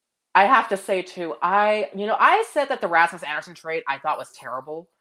I did not think it was terrible for Vegas. Like, he has been awful. Mm-hmm. Yeah. He's been god awful. I think Calgary's had a better record without him. Vancouver has a better record. Vancouver has a better record since Rasmus Anderson got there. That's crazy. Or somewhere. And that's saying that. something. Yeah, that's saying something. I was just about to say. Well, that's what they were saying the next 4 games. This was supposed to be your Alex Pietrangelo replacement, and shit's gonna hit the fan now. I mean, my God. It was supposed to be, the pairing to go with Hannafin and Anderson with that chemistry that they've had before in Calgary. That's a great second pair, but they're not a top pair, though. Yeah. They're not. Yeah. They're not a second pair, though. And it was interesting. I think it was the first time I was on Tyler's show was the day after the Quinn Hughes trade, and I said that the loser was Calgary. Because I think the package that Quinn Hughes went for is the package that Calgary feels they should have gotten for Rasmus Anderson. Except they were 2 years too I remember this. I remember that. They were 2 years too late, though, and I still think the trade is terrible for both teams. I don't like it for Calgary. I think it sucks. I don't think they got enough, but they're 2 years too late, though. So they got with what they got. Diminished. They traded him at the deadline 2 years ago, like you were saying. He would have gotten a lot more. They would have gotten the Quinn Hughes return for sure. Because, in my opinion, Rasmus Anderson is not a number one defenseman. He never has been, and he never will be. Mm-hmm.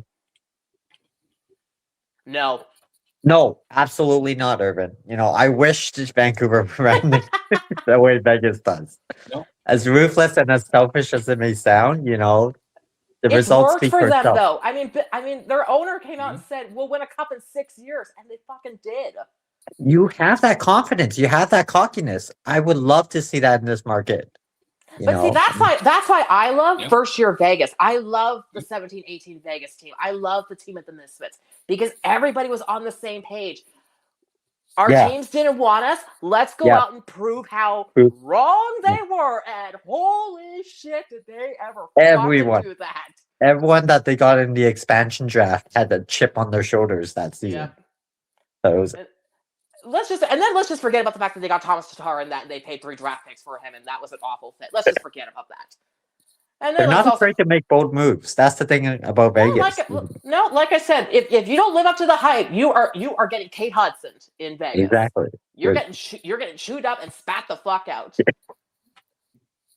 But if you're Adam Foote, you might be. And I mean, if you're Adam Foote, you might be getting shot out of a cannon. So and this city might have the pitchforks ready. We were in another time. Mm-hmm. Exactly. But I'm a little disappointed. I won't be able to watch the live stream on Thursday with for Headspace when they. Oh wait, no. Do I want to spoil it? Never mind. Because I have my list of questions. Oh, he already admitted it. He already admitted. Oh, okay. So they got Banksy on. And I have my list of questions. I texted G and Irv this, and I was waiting for like giant eyeballs because I'm like very detail oriented and not convoluted, but it's like I like to give context when I ask them. So hey, there's G. Okay, I'm back. Is this any better? Yep. I think this is gonna be much better. Anyways, actually, that on that point, I'm still waiting to hear back from Begsy. He was okay when we spoke on Saturday, but I haven't heard from him today. I think he's focusing on the family and just stuff for Daily Hive. So it will be updated hopefully by tomorrow, latest Wednesday. To be fair, I did send you my list before the statement came out, before today's statement came out. So I think it changes. It does change a bit. Are we talking about? I actually tried to look at the statement, but does anyone have it? Because it's actually behind a paywall. It's in the group chat. I posted a screenshot of it. Oh, okay. Let me just. Yeah. Actually, do you want It's- me to throw this on the screen right now? Yeah, I mean, if let's you do want. it. Just Yeah, look sure, at if it. you want. But no, Trevor followed me on socials and he, DM'd me as well. He's echoes what, Tyler and Gerald had said before, that he really appreciates all the support from everyone and all the Yeah. noise being made. And so he's been active on socials. He's been, liking people's tweets. He's been, following and Yep. stuff. So he definitely sees the love that he's getting, and I'm pretty sure he's very appreciative of that we're all standing up for him. And Oh, everything. 100%. You know what? Oh yeah, absolutely. One thing I would be, 100%. I'd be very curious, and this was one of the questions I was going to ask him. I'd be very curious to find out if, now that it's been a few days, it's been a few days now since it's happened. I'd be very curious to find out if Banksy, when he sits back and thinks and reflects on it, were there red flags? Was there a sign or something, or had he been warned about a previous article that was posted or anything like that? Like, is there anything that stands out? Because I always think whenever something shocking happens, or shocking as I put it, because I don't think anything ever comes out of left field, there's always a red flag you miss, or there's always a sign. There's always something that makes you go, that's going to make me think twice now. And so I'd be very curious to find out if Banksy's experienced that when he looks back. Because again, I think we shouldn't. Let's not speculate too much there, Rain, because hopefully we get Begsy on the show on Thursday, and we can talk about that then. But at the same time, yeah, let's just not speculate, just for out of respect for Begsy. Mhm. Yeah. No, I'm sure. I sent you the screenshot, G. So Tyler, if you have it, why don't you put it on the screen? I was just gonna. I get have it no from idea how to Justin use so I can StreamYard. follow on. I am so unsavvy with my phone as it is. Bro, what the so- hell, man? Okay. Anyways, I'm loading it right now. Here, I'll so do it. Don't worry about it. Yeah, no, it's not just this whole story. To be fair, Tyler did say. To be fair, Tyler did say that I'm gonna work all the background tech stuff. So he's just like, yeah, here, I'll send this to you and you can post. Well, it's on my phone. It's technically on my phone too. So.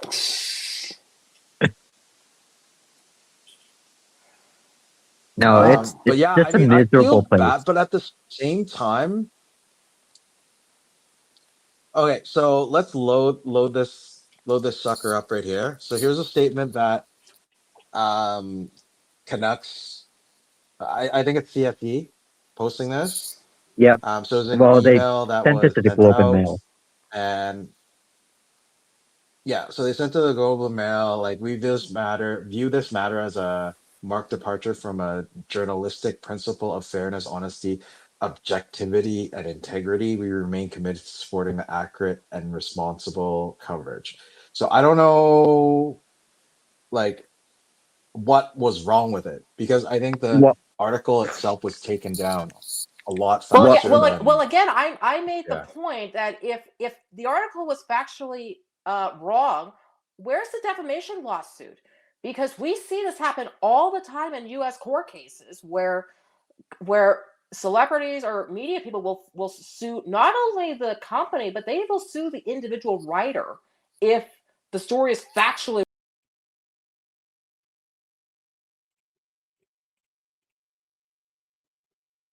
Sorry. Oh, there we go. It just, Tyler, what did It you was do? You blocking- just like Jesus. took him off like No. It's because Like it was midpoint. covering his face. It was covering Rain's face, so I wanted to get rid of that. So sorry. Rain's like, I don't care. Just let them hear my voice. Oh no. Oh, and he just left. Crap. No, I Oh, think there we go. Yeah. Shit. There we go. I didn't do that. No. Are we sure now? Anyways, no. But no, I just say, first of all, the fact that it took 4 days to issue any kind of statement at all, that should really say something. I mean, how difficult is it to get your 20-year-old intern to put out a press release? Yo, hey, Mic drop. you know, Yeah. with Justin being in was part of CSE, the Yeah, department I was just about to communication between say, each you know. other is actually a bit delayed. So Yeah, I was just about to say, you know, from that angle, you know, you'll be surprised how things run internally with their staff and their communications department. You know, things have just been so miserable, and they have fostered so much of a different way to run things. No, but let's think commonsensically here. If you're being lied about, or if someone's saying something about you that isn't true, wouldn't you be emphatic immediately and deny it and say it wasn't true? You don't Yep. take 4 days to put out a blanket statement. Yep, this is exactly that blanket statement, and it's just, you know, such bullshit. Honestly, it comes across as fake. It comes across as insincere, and it comes across as so generic. It looks like, as Urban said, just put blanket denial statement in ChatGPT, and this is what spits out on the other side. So Exactly. By the way, But G, I love the backwards. no, but I mean, even at this point, I don't know if it's the facts of the I actual was just gonna article say, that were like, false. wow, this was 4 days ago. Look and check.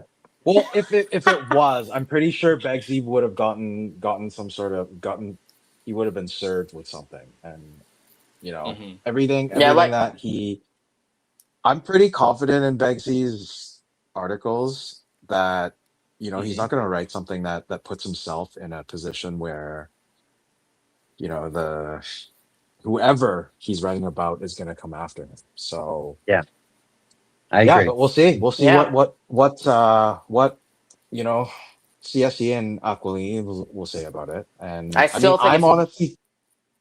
Oh, go Sorry, ahead. you still think? I was gonna yeah.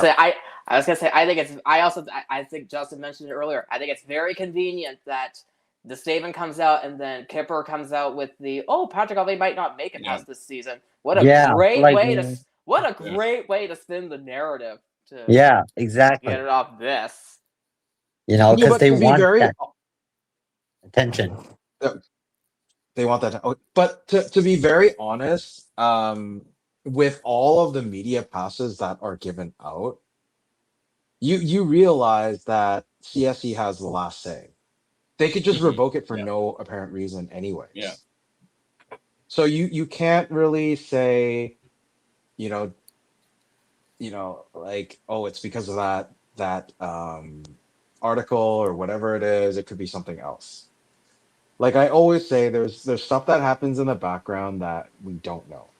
Maybe Trevor pissed off someone without even knowing.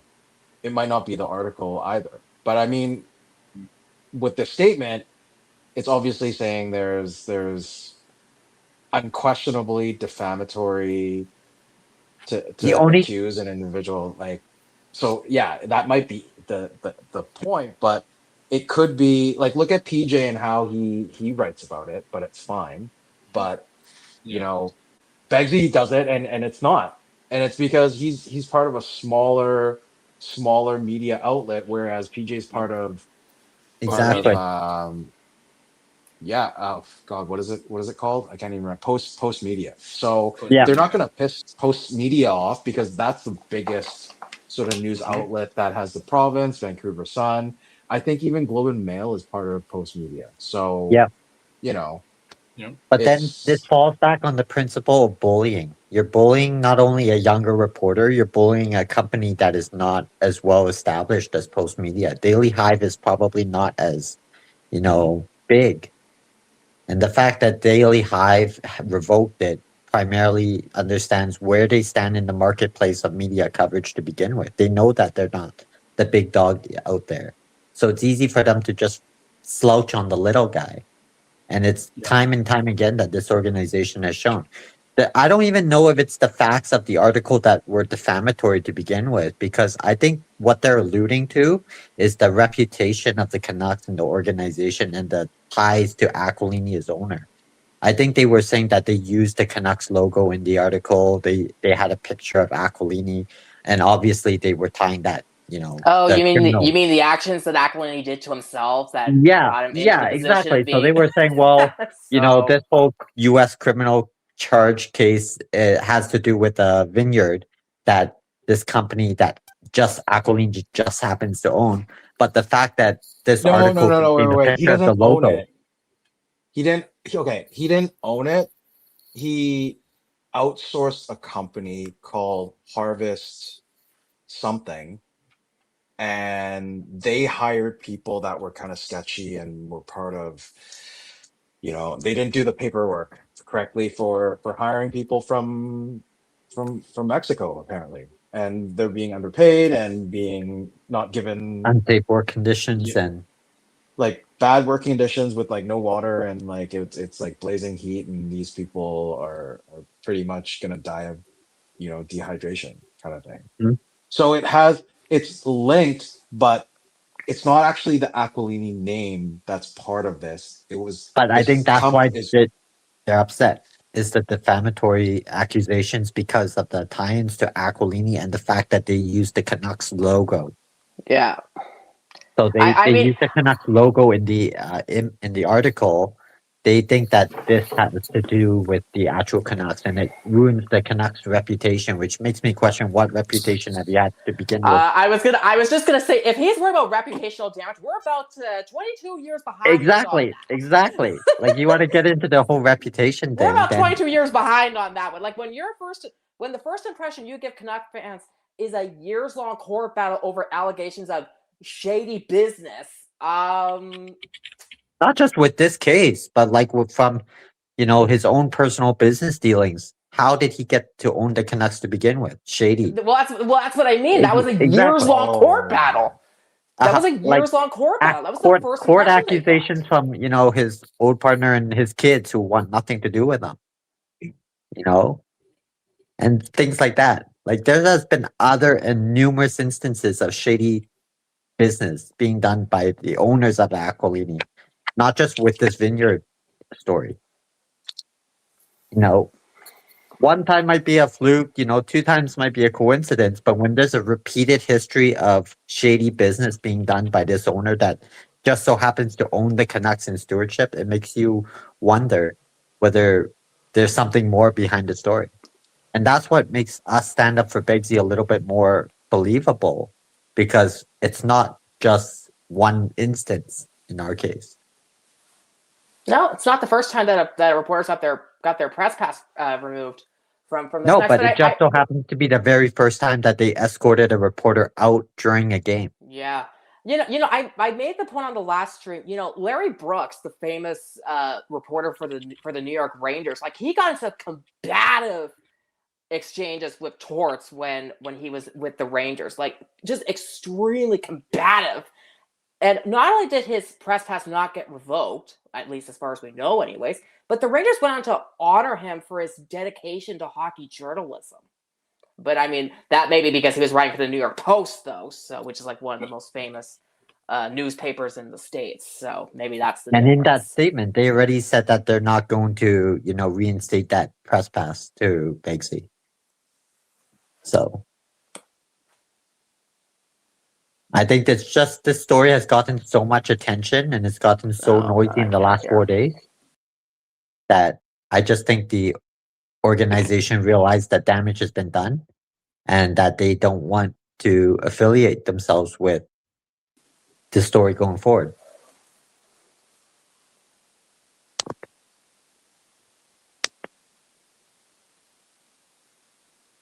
Is Joe coming through? No, I can't hear him either. Okay, so I was like, I see his mouth moving, but I can't hear anything. I thought it was my end. That's why I got out at first. I'm like, is it me? Just like, I was like, leave it to the pros like Tyler and Gerald to know what's going on with the stream, right? Because Well, this is all leave it to me, beyond. who's not the social media Tyler person. Like I don't muted have my it. mic. I don't have it. Like I'm all By good. accident, I think. It's all good. And now it's off. I mean, Nope. I'm It's on. just like, Okay. at least for once, it's not me with the technical difficulties. I like that. Anyone but me for once. It's working now. I can Yeah. see the green. I can see the green. It's working. Okay, But cool. it's like people saying like, okay, this is not taking a shot at anyone specific, but there's people that might say like, oh, this decision is tentative. They left the door open. So it's not saying, oh yeah, we're not gonna be giving him the pass. Yeah. It could be just for the rest of the season. It could be he could get it back next season. If everyone fights hard enough for it, and I'm sure they'll get it. Like Daily Hive is one of the up and coming outlets out there because everyone on socials or everyone that's online reads from Daily Hive. No matter if Yeah. it's food reviews or Yep. it's Yep. sports articles. Yep. I there's so also many think different- if I was gonna say I think if it were to get reinstated in next season, nobody will care. Nobody will think about it because news stories go through so quick and people's attention span is so short that I don't think people wouldn't give two thoughts about it if it were to happen next season. So I mean, this team would do you know risk a why lot I'm more. wearing my jersey backwards? It's because Or we're just- talking about this, and I don't want the. It's just my name. There's no logo or anything, just in case. okay. Now I get it. All right. Because I'm still looking to run Headspace hockey with Irvin. Yeah. And I don't You want got to the have Canucks anything. logo on your hat, though. Oh, You should turn your hat backwards. Oh yeah. There you go. There you go. like I just don't want anything See? to jeopardize. See, I told you, I got your back. There's proof. Thank you. I don't want to Okay. jeopardize any potential of losing these guests that I have spoken to since last week, Yeah. which was actually 4 days ago. Yeah. And I have to run through CSC for this. So Yeah. Mhm. please forgive me for not Fair. That's fair. being as No, no. outspoken as I usually am. That's true. No, it's Yes, fair. see, I don't have a And- horse in the race. Maybe that's the way I look at it. So Yeah. So I mean, I like on the stream, the post game, I stood up for it. I pointed up to the hashtags and all of that. I even spoke to Trevor about it. But at the same time, taking a couple of days to think about it, I don't want to jeopardize what Servant and I have, and I'm grateful for what we have. Like we've just because of that 4 days ago, just because of that, I think we jumped an extra 20 plus That's people. That's awesome. I was looking Yeah. at one of the guests that were on Nothing's Perfect at the last post game, I believe, and they've been running it since 2013. They have 30 subscribers. I think Irvin and I are super grateful that I think we had just under 20 before our very first live video or anything, right? So with that said, it's just I hope to continue to grow it. There's a space for it, and especially with the guests that come on and they stand for mental health, it is. I mean, who knows? Maybe we'll talk about it. We'll talk about it, and it doesn't have to do with the Canucks, but it's just there's Canucks alum that would like to talk about it. So. Yeah. But yeah, sorry. You guys can continue to do all of this as long as it's not my mouth saying those words. It could be Rain. You could pour your guts out on how you feel, especially Justin. oh yeah, because no I don't do that association enough with as it PSE. is. Yeah. You have no association. No. All three of you guys have no association with it. But I mean, call me a pussy, call me whatever. It's just I don't want to jeopardize. No, you're far from that, bud. You know, Yeah, we yeah. totally It's understand. not being No, you- pussy. No. No, exactly. We wouldn't even say it that way, you know.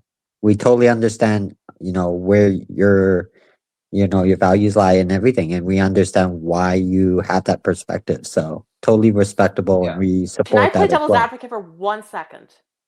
Go Please for I'm it. gonna do do. it for I'm gonna do it for 1 second Mhm. because I believe on a previous Done. stream someone said that's nice. Cute. Anyways, because I Time's believe up. it was on a previous stream.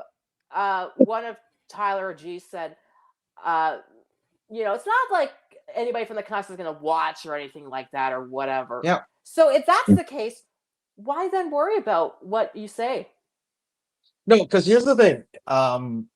What mine like I'm not saying I'm like Justin who's like content creator that everyone goes and follows and has a Oh, voice in the please community. shut up. Shut up. Um, but for myself, like I mean, when Tyler and I started connecting and working on this, I've always said, yeah, I would be the guest host or like the resident, guest or whatever it is. But my name's not on the line change, and we talk about a lot about just a lot of shit about everything, right? I will share the story that Tyler gives me if I know that day I didn't say something stupid. And if whoever actually goes and filters through, because you have to understand that I think they'll do some sort of vetting, and not that they'll like go through every single video because Tyler and I have done so many of them. But yeah, I mean, I still kind of worry about the last one that we did for Trevor. Like, I'm not regretting that I said what I said, because I'm sticking up for someone that I truly believe is a genuine, sincere guy.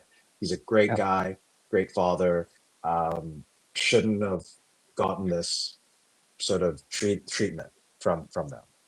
But at the same time, I just have to work. Like, I don't say stupid shit on Headspace because not that I don't respect the line change. It's just we are able to have a bigger sort of leash limit. It's to different. take- It's different platforms, right.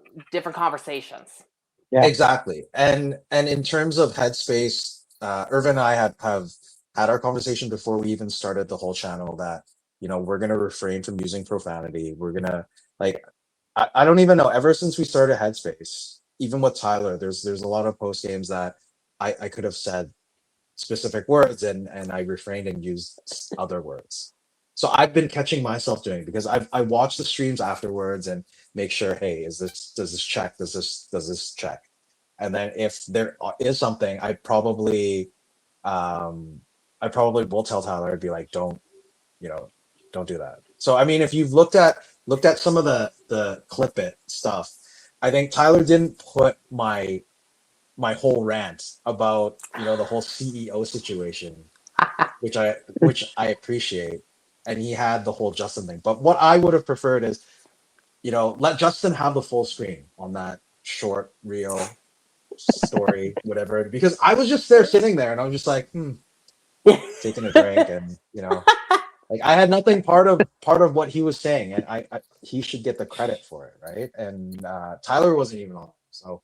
But at the end of the day, I truly want Headspace Hockey to do well in this space in YouTube and the community, mainly because yeah. Thank God you guys don't look at my personal channel because there's a lot of singing videos there too. Anyways, Yeah, sorry for that. but yeah, it's just I think mental health in hockey, there's a huge sort of there's not a lot of, it's a niche that not a lot of people have discovered, and it's great. I mean, Tyler, like I said, we will have you in the off season, like after the season ends. We're going to talk about more how you know your love for sports, Canucks, Blue Jays, if that has any correlation with your mom, right? So there are things that, and even Justin at some point will have something more serious and not just it'll be because everything that we've done so far is very light, very towards the Canucks games and whatnot. But Yeah. I want to dive more into the mental aspects of things, like why players go through what they go through, and why Yeah. NHL has actually brought in, like the NHLPA has brought in more resources for mental health, like people like Line, or even Jonathan Taves, and like I was talking to Jeff Cortnell, even him, he like aside from his family going through mental health, he had a transition when he retired and doing what he's doing now. He had a bump in the road where mental health affected him. So we need to sort of let people know that hockey players are people too. Hockey players will get sick mentally, like they'll go through depression, they'll go through some sort of anxiety.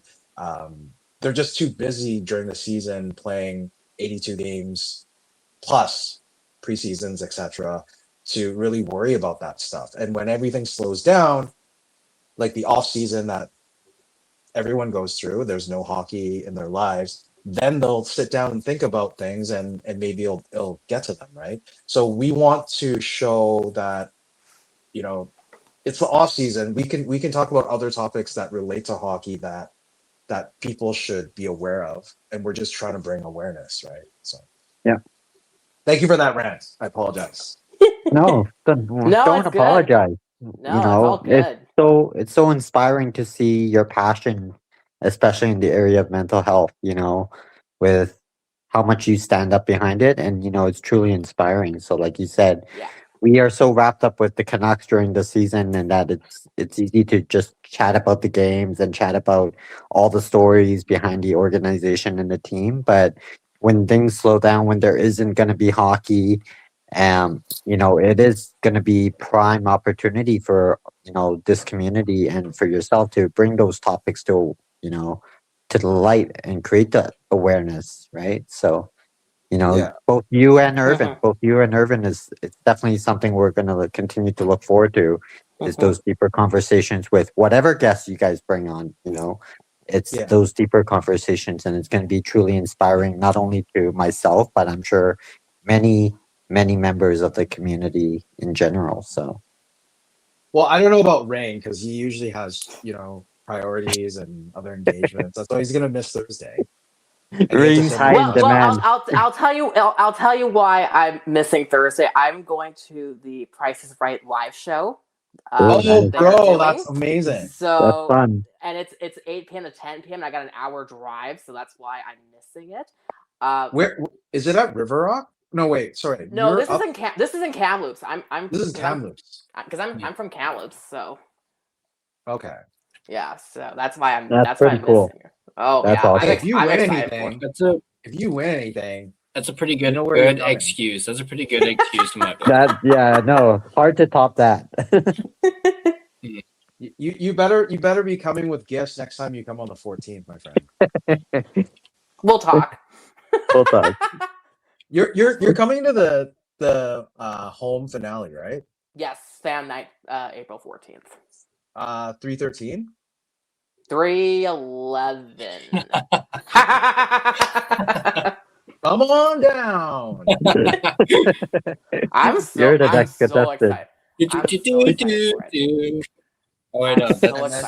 And then when they call him, I want Rain to go, it's raining men.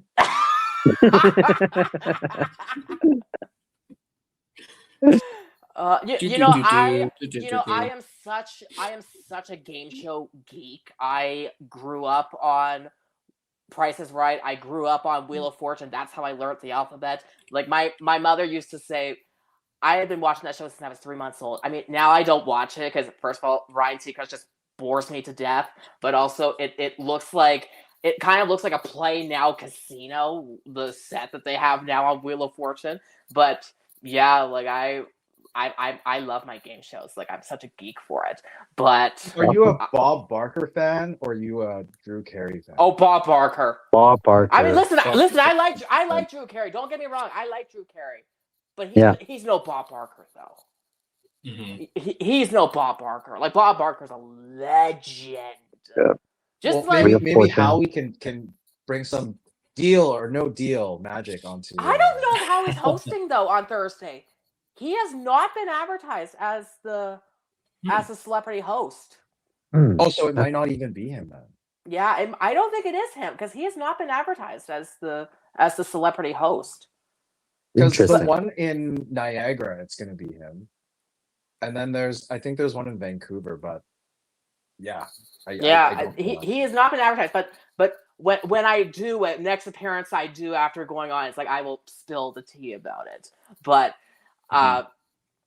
no, going back to what we were talking about earlier, yes, I offer my hot takes or whatever it is you want to call it, but I like to think that I Your can free bring a takes. relation. I can bring a relational aspect to it. Like what can we learn, or how can I apply this to my own life or whatever? Because not many of us are going to be able to relate to being a hockey player playing 82 games during the year and then having 3 months off, but we can relate to the mental health aspect. You can relate to the stress of dealing with that dealing with certain situations like that. So if I can bring a relational aspect to it that makes you apply to your own real life, then that's a win for me. And I will say, as somebody who cusses like a sailor in real life, I am so happy that I am able to make it through Headspace and not cuss when I was on there last time. So No, I appreciate it. I mean, Swordman and I definitely appreciate it because you have we had to cut you off short too because of the timing of things. yeah. And we're gonna let you You come back. you had me on as the guest after Clay. Like, thanks for the pressure. Oh no, it's fine. I don't think that's an issue. I think Clay. That's more for me personally. I mean, you need to give yourself a bit more credit. So I agree. I agree. Yeah. More confident. And no one's gonna take away the big brain title from you. Exactly. That's what I told you. That's what I told you, right? Justin has his picks, but Trademark that shit. I know. Me and Rain exchanged text messages Oh, yeah. a few nights ago about that. I was like, "Listen, we love your hot takes, but what you just said right now about bringing that relational aspect is you bring so much wisdom, and you're able to teach all of us so much about everything, right? And so we're always grossly engrossed with what you have to say because you bring such a fresh perspective to things, and not only is it hot takes, but at the same time it's very wise things that you're saying. So And I'm like I hoping a said, sense of humor while I'm at it. yeah, exactly. We always need a touch of that as well. So Oh. like you said, that big brain ring title is completely yours. I mean, listen. Like my dad said to me, "Your mother and I didn't create George Clooney, so you're gonna have to win people over with your sense of humor." So hey, you know what? At that's some good. point, I think we should have a segment called Big Brains Hot Takes or Hot Cakes. And then you can do a comparison. I think Big that'll brains, work. fresh cakes. Fresh There you cakes. go. okay, so here I asked this in the chat. I think Tyler got to it. I'll pose it to all three of you. So let's play this out. Alvin gets fired. Is that enough, or do you have to do more? More. I don't think it's all three. I mean, I would prefer it for it to be all three.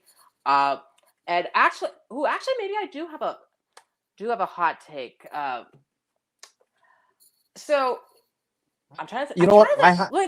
Hold on to that hot take. I have this guy that I met. His name is Mike, and I want him and you, Rain, to be on at the same time, or at least you're in the chat, because he has this hot take is gonna blow your mind. And I still don't want to bring this up, but it makes sense. It makes a ton of sense. If you look into the organization and you look within, sorry to break you off on no. I'm going to let you go back to that, but just think about it. We don't have to talk about it now. Look within the organization, who or well, we'll just say who has the ability to potentially be a GM that's within the organization right now that can replace Alvin. Think about it. Let it burn, let it simmer, sleep on it. Okay, so that's Right. okay. I So have a okay, so that's the thing. Anything. I have Okay, a so name. okay, thank Anything- God, anything thank you're- God. Okay, thank God that's what it was because my hot take actually has to do with Manny Malhotra. That's where I was going. So Mm. you know what's interesting because Tyler outlined Anaheim as the team that to outline. I actually think Montreal was the comparison. That was the first comparison I had because here you got a rookie popular coach in Marty St. Louis, who he ain't getting fired anytime soon out of Montreal, barring some disaster. That happens. But to me, though, I have two major concerns, though, if I were Manny Malhotra. And I think both have to do with, how did I word this? Because to me, two things have to happen, though, in order for Manny Malhotra to be successful. The first being, and this is the biggest one, he needs to be given a nice long leash. And I don't think that ownership will give him that long leash. Exactly. One of the reasons it's worked out so well with Marty St. Louis in Montreal is because, Jeff Gordon and Ken Hughes have given him the leash that is necessary to put Montreal in the position that they're currently in. And I think I think that's my biggest problem, though, is I don't think ownership is going to do it. No. Because I think that Manny Malhotra, if he were to get hired, I think he gets 24 months. I think he's out in 24 months. And I think that's going to make it really difficult for Manny to get a second job in the NHL. I mean, Exactly. look at Travis Green. Travis Green was brought in, for the quote unquote retool number 62, and he took 3 years to get a job again. Yeah. Willie Desjardins hasn't been in the NHL since then. Oh my God, who else we got? And so I just wondered, though, if Manny is the coach they bring in, and also, maybe this is actually the other thing. So I kind of view hiring Manny Malhotra the same way I view a dog chasing a car. What happens if you get it? What happens if you were to actually get it? And in particular, what happens if you get it and nothing happens? So it's like, okay, you bring in Manny Malhotra, now what? What's the goal? What's the expectation? Especially when you consider we've heard conflicting messages on what the expectation is supposed to be. One breath, it's a rebuild, quote, whatever. The next one is they want to make the playoffs. So I think two things. You need a plan. Like, that's how Montreal won over their fan base. They put a plan in place. Yeah. And then you need to give them a nice long leash. And I'm talking a good... Songley's been there, 4 years now? 4 years, I think? Like, it's going to be... he needs 4 years. But I worry, though, Malhotra's out in 24 months. If he gets hired, I think he gets out in 24 months. Sorry, 4 years for what?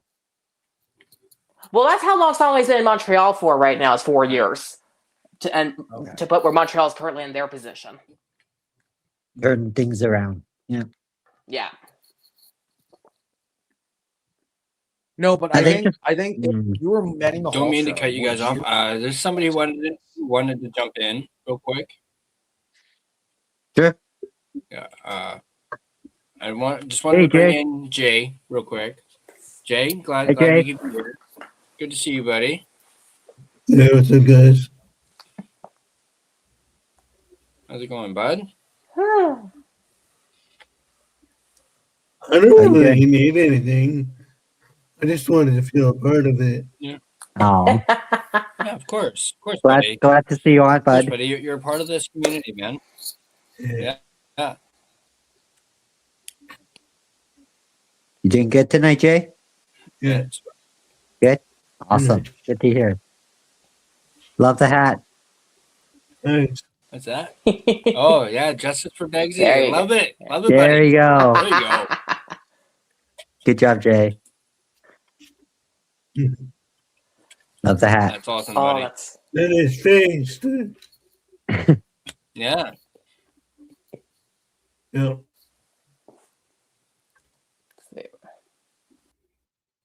Any things you want to share with us tonight, Jay? Any thought? I Yeah. I agree with the urban stake. Regard Vegas.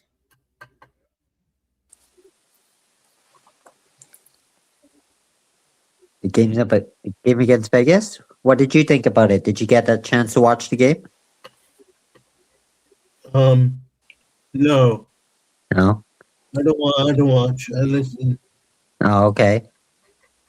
What did you think about the game tonight? Did you have a chance to listen to the game?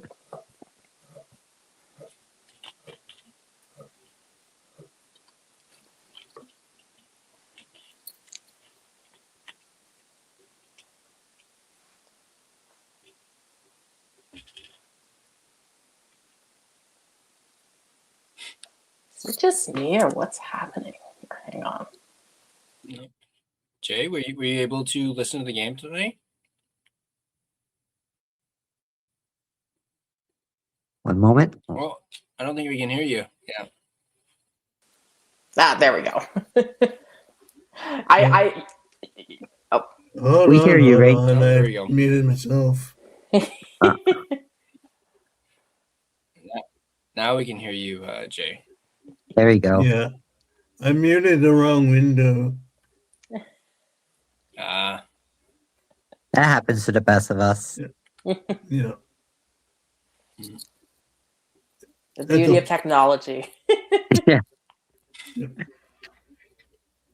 I was gonna say I almost kind of wish I listened to it rather than watched it, because I said on the chat earlier, if I had $1 for every time Dave Tomlinson flashed that Evander Kane 1000 T-shirt, I could have retired at 22.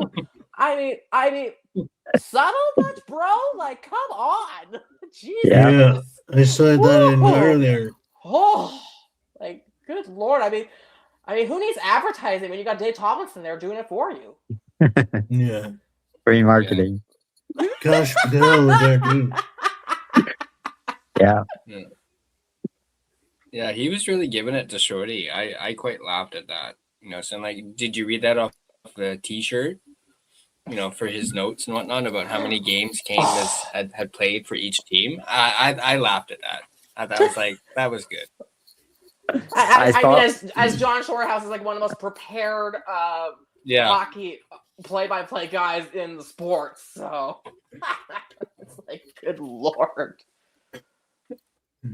I saw those shirts and I was just like, and then people started posting AI shirts of Free Banksy.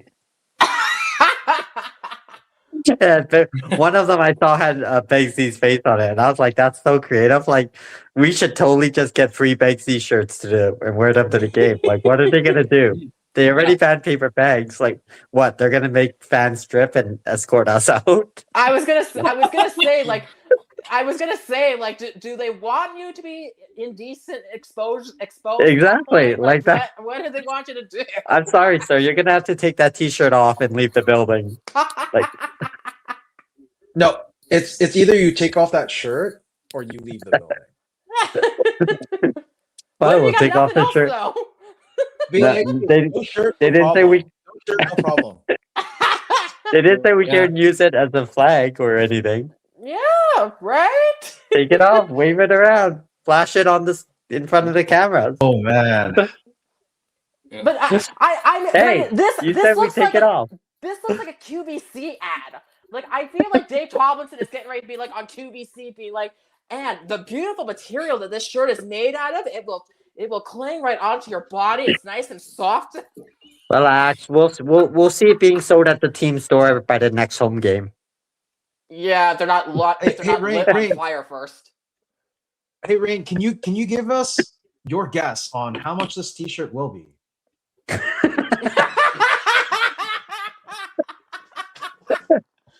Okay, let's see. $45. I was gonna say 50. 75. I was gonna say 50. And the But I mean- MSRP for this shirt is sorry, what you said 50? Yeah. The price is right.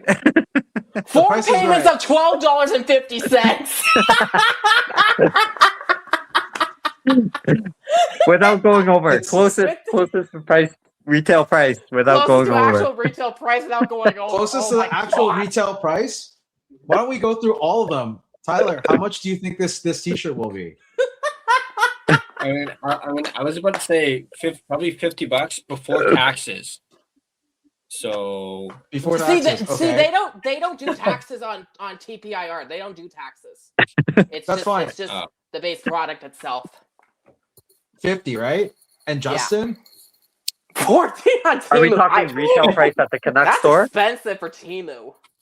Yeah, the closest retail to the retail price of The team store pricing? yeah. Yeah, I would say $45. $44.99. 45. How about Jay?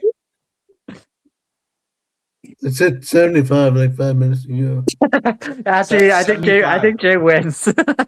Yeah, I No, think I It's think- so. an Aquilini product. I wouldn't be surprised. I think they're gonna sell it for $81 for number 81. Oh, jeez. 81 or 91? Oh, sorry, 91. 91. yeah, 91? 91. Yeah. Okay, 91 for the hoodies and 81 for the t-shirts. Oh, here's the price. Oh. Yeah, it's that's actually fair. on Van Base. Oh, It's Oh, damn. 40. For the 40, so t-shirt. we're all over. Yeah, so we're all fucked. No, Tyler was the closest. What did No, but he Tyler went say? over though. That's 45? fine. He was the closest. But see, on Price is Right, you can't be over though. Ah. Yeah. Ah, I No, think no, it no. only because it was Kane. No, if you go up on stage, it can be over. Once you're on stage, it can't go over. You should know the rules. I do know the rules. Yeah, but if you're standing in a thing where you're like you speak in that mic and you're like, hey, So, Bob, I think it's well, no. $1. So here's the thing. So if a price is $7.99 and one person bids $7.98 and the other person bids $800, the person at $7.98 would go up because they didn't go over. Gift card to the Rocks. Japan on TV. Oh, that's No, hilarious. it's 50 plus a gift card. Do you get to stay at the Cosmo while you're at it?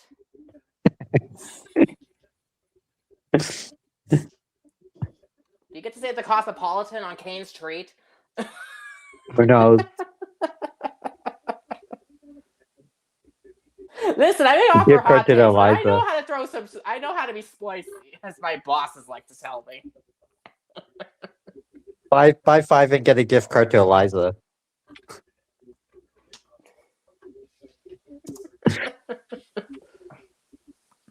Oh man, I could have Ooh, sworn the okay. Sedin game shirts weren't even that much. Oh Jesus! Cash Patel training card. Ooh. We're I gonna- mean, you want to talk about lighting money on fire? He was at the game tonight. I heard. Who? Cash Patel. Oh, no Yeah, doubt. apparently he was. Yeah, Yeah, I Apparently he said was. that 5 minutes ago. I mean, we can't expect him to do his actual job, so why would he go to a Vegas True. Golden Knights game? True. So, True. But apparently he was at the game tonight and he was supporting King's 1000th game. if Dude, they're buddies. Exactly. Oh yeah. You know, at this point, I'm qualified to be a PR crisis manager. So, Apply. Apply. The Canucks need one. oh, they couldn't afford to pay me even if I wanted Exactly. to. But I think just going back on that earlier. Ooh.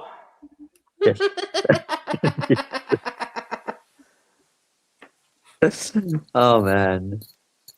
This is becoming too much fun. Exactly. No, I think just going back on that earlier hot take you had about whether Alvin and who lasts, right? Do you think Yeah. 2 of them go or 3 of them go? I think if Alvin goes, Foot goes as well. I think Rutherford will either resign or he'll announce his retirement, which I always find to be incredibly loose whenever these coaches announce their retirements. I mean, look at Rick Bowness, look at Paul Maurice, because I always think, first of all, we joke about how the same 40 coaches get recycled in the NHL. And I always make the point of, it's one thing to have a lifestyle. That's one thing. It's another thing to maintain said lifestyle, because said lifestyle costs money. And when you don't have a consistent paycheck coming all the time, it gets real hard to maintain that. I mean, sure, you can get a stipend for making a TV appearance. That sure as hell ain't a yearly salary, though, at an NHL coaching job. And given how expensive it is to retire nowadays, yeah, you kind of have to work until you're 75, 80 years old or 80,000 years old. So, Yeah, I think if you, go ahead. exactly. I was just about to agree. I was like, I think Alvin gets fired, Foote gets fired. I think JR stays on just to hire the next GM, and then he'll step down. Because then the GM will hire the whole new coaching staff. But just think, though. I think that makes sense.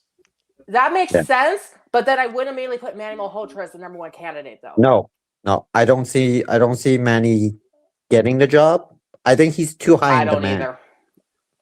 You know, even if he Imagine was if you offered could the job trade by the Manny. Canucks, I think he refuses it. I know everyone in I this don't see him market saying wants it. Manny as the coach. I know everyone in this market does. It's But not I just- for me. It's not that I don't. I worry though about his. I worry though about his long-term future though. Yeah, if he were to take exactly. the Canucks job, because again, like I said, I don't think the ownership is going to give him the leash that he needs. And I think if he gets hired in Vancouver, he's out in 24 months. Exactly. I think he That's gets the 24 pattern. months to turn it around. New coaches every year and a half to 2 years. No, like I believe it was Pete DeBoer who said, these coaches can't get the coaching relationship that they need with these players because it's the job in which you get hired to get fired. So I think that, whoever they bring in, they need a nice long leash. That you need a good 4 years at it. At You least also 4 want years. you also want the new GM, if we're I'm getting a having new audio GM, issues. to hire their own guys. Right? You don't want to bring Foote back and have the new GM possibly not get along or anything like that. So that's why I think Foote goes. If Alvin goes, Foote goes. Well, I mean, when you got fired as a Western Hockey League coach in Kelowna the year that you're hosting, And I completely agree with your take that, I just don't think Aquilini has the patience or will give a young rookie coach like Manny a long leash. Because this is an owner. They're going to be too tempted for immediate success again. Yeah, this is an ownership. Even if it's during a rebuild. This is an ownership group that values short-term gains more than long-term successes. No, but imagine them. They're going to be finishing what, like a couple points more than what the Avs finished with. Oh, in that last season. bad. What did they And then the finish next with? season Like they had- 49 and or then they something? I think it was Let me double check. 49. I think it was 49. 40-something, that's for sure. But they were saying the and next then they 4 had games. 95 the next year. Yeah, we're not getting 95 next year. This is specific, Justin. Have you seen how awful it is? That is They true. had 48. 48. Okay, we're at 50. Yeah. We might just finish with 50 at this rate. I forgot how bad that It's- was. They had 22. They went 22, 56, and 4. Oof, no. So they Yeah. had more regulation wins. But Yeah, I don't Sad. know. Yeah, but well, I that's what think they were saying. The next 4 games for the Canucks, if they lose them all in regulation, we tie our franchise record for most regulation losses in a row. Oh God. So, and it's Colorado, Minnesota, and then I think another LA, I think, if I remember the schedule correctly. Well, the 2 against LA because the fan night's against LA. What did you guys think about some fans from Calgary saying that we were unethically tanking the other night? Are you talking about Barn Burner? Yeah, I think I saw that somewhere online. I was like, unethically tagging. They were saying, "Oh, the Canucks should be fined the way that they played against Calgary the other night." I was just like, Okay, so let's find Yeah. Buffalo then for the year that they were tanking for McDavid, but ended up with their consolation prize. Then, what was tonight? Calgary got smoked like 9-2. Is that not 9-2? unethically tanking? Woohoo! Yeah, Colorado Dude, smoked them. down. They were down 5-0 after the first. In the first period. Yeah. And then lost the 5-0. car after the second period. Yeah, and I think Yeah. what was it? Mhm. Parker Kelly had like 3 points. Oof. Kadri had 2 So- goals. Yeah, Kadri had 2. Yeah. McKinnon had his usual, big game. Nice Niche one time. is on fire. We're gonna get killed. But you never know with this team because for some reason the Canucks always seem to just surprise us. So they could pull off an Yeah. upset, but who knows? Yo, I mean, the Canucks held their ground today. They're up 1-0. Oh, yeah. Yeah. Like that was not bad. Like, I mean, the hockey looked okay. And then Kane, that breakaway, who assisted That him? Rasmus Anderson goal was such a breakdown though. Like DeBrusque. Yeah, DeBrusque. Man, No, if anyone was betting, they should have bet on Kane to score today. Canucks are 3-9 Of when all Kane scores this season. So You mean 3-10 now? well what he's got 13 goals now? Mhm. Or something. So yeah, 3-10. Wow. But While watching the game, That sounds like a John Shorthouse statement or a stat. no, but I don't know if you guys watched the game. Like while watching the game, I was thinking, I was in could and the out. Canucks actually pull this off? Can Yeah, they I actually was in- pull this off? Because like it looked it was that way for a 2-1. while.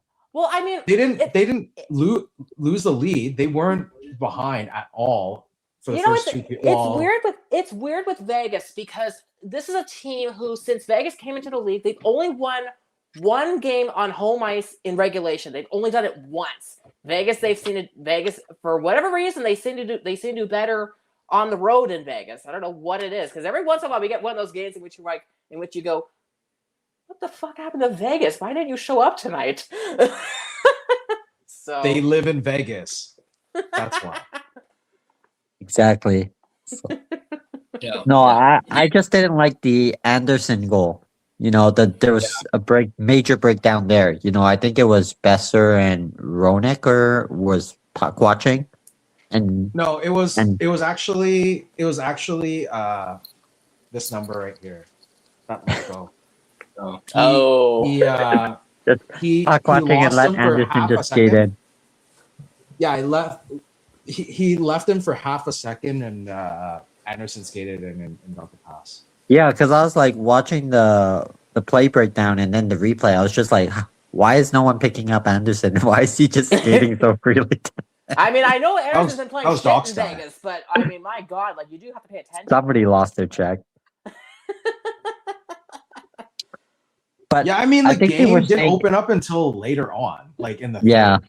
So I mean the Yeah. Canucks were in it today. Yeah, Like Yeah. like Adam Foote would say, we were in it for 40. we were For right sure. We were there. right there.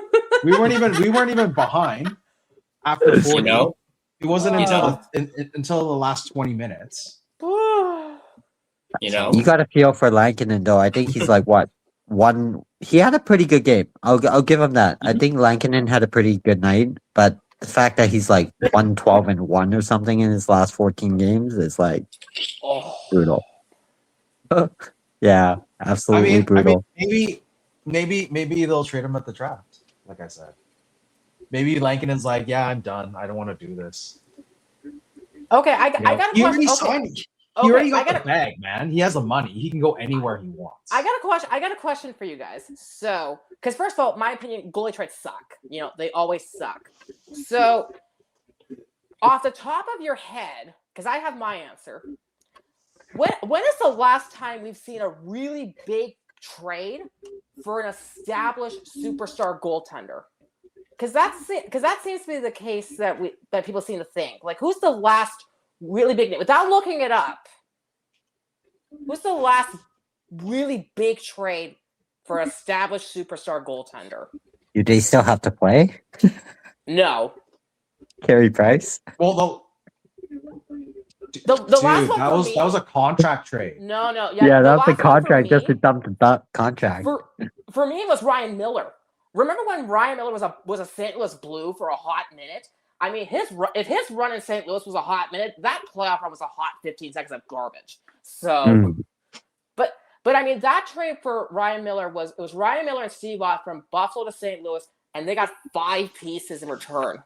They got a first, a third, Will Carey, who was a prospect at the time, Chris Stewart, and there's another piece in there. But anyways, but that was a huge trade though. Like we can shit on Ryan Miller all we want. He was a star, like an absolute Buffalo? superstar. In Buffalo, yeah. In Buffalo. Yeah, in Buffalo. Not here.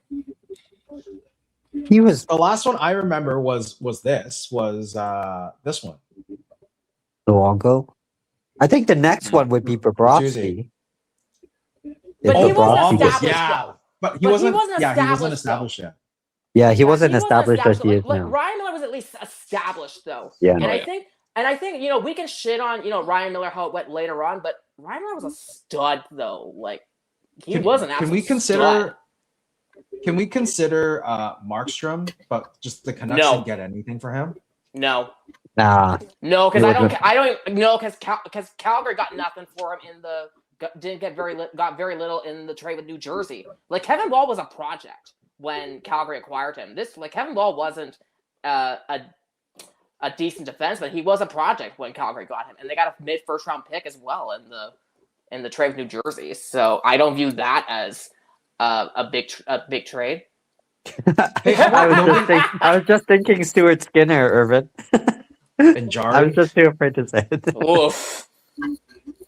Yo, how about Logan Thompson to For a Washington? third? Dude, Logan Thompson played pretty well. But that's Big not a big. play. That Oh, yeah. wasn't a Biggest huge is trade though. He was up and coming, right? Thompson? Yeah, up and coming, but I wouldn't say established though. Again, I don't think established though when I think Logan Thompson. There's not many Big play. established ones That's now. But see, that's the point that I make though, which is, I feel like with goalie trades, everybody thinks that you can get this, you can get way up here when you gotta go down here. It's less than you think, because I always think, and there's a reason that Andre Vasilevsky is the exception to this rule. You don't need a superstar goaltender to win you the Stanley Cup. You just need a good goaltender to go on a long run. No, because Dubois they need to get out of LA, and Yeah. Darcy Kemper didn't work out the way that they thought it would. That's a good question. I still think for me it's Ryan Miller, like the last really big goalie trade. But again, though, like I said, you don't need a superstar to win you the Stanley Cup. You just need a good goaltender to go on a long run. I mean, Exactly. I mean, That's what I mean, Edmonton thought.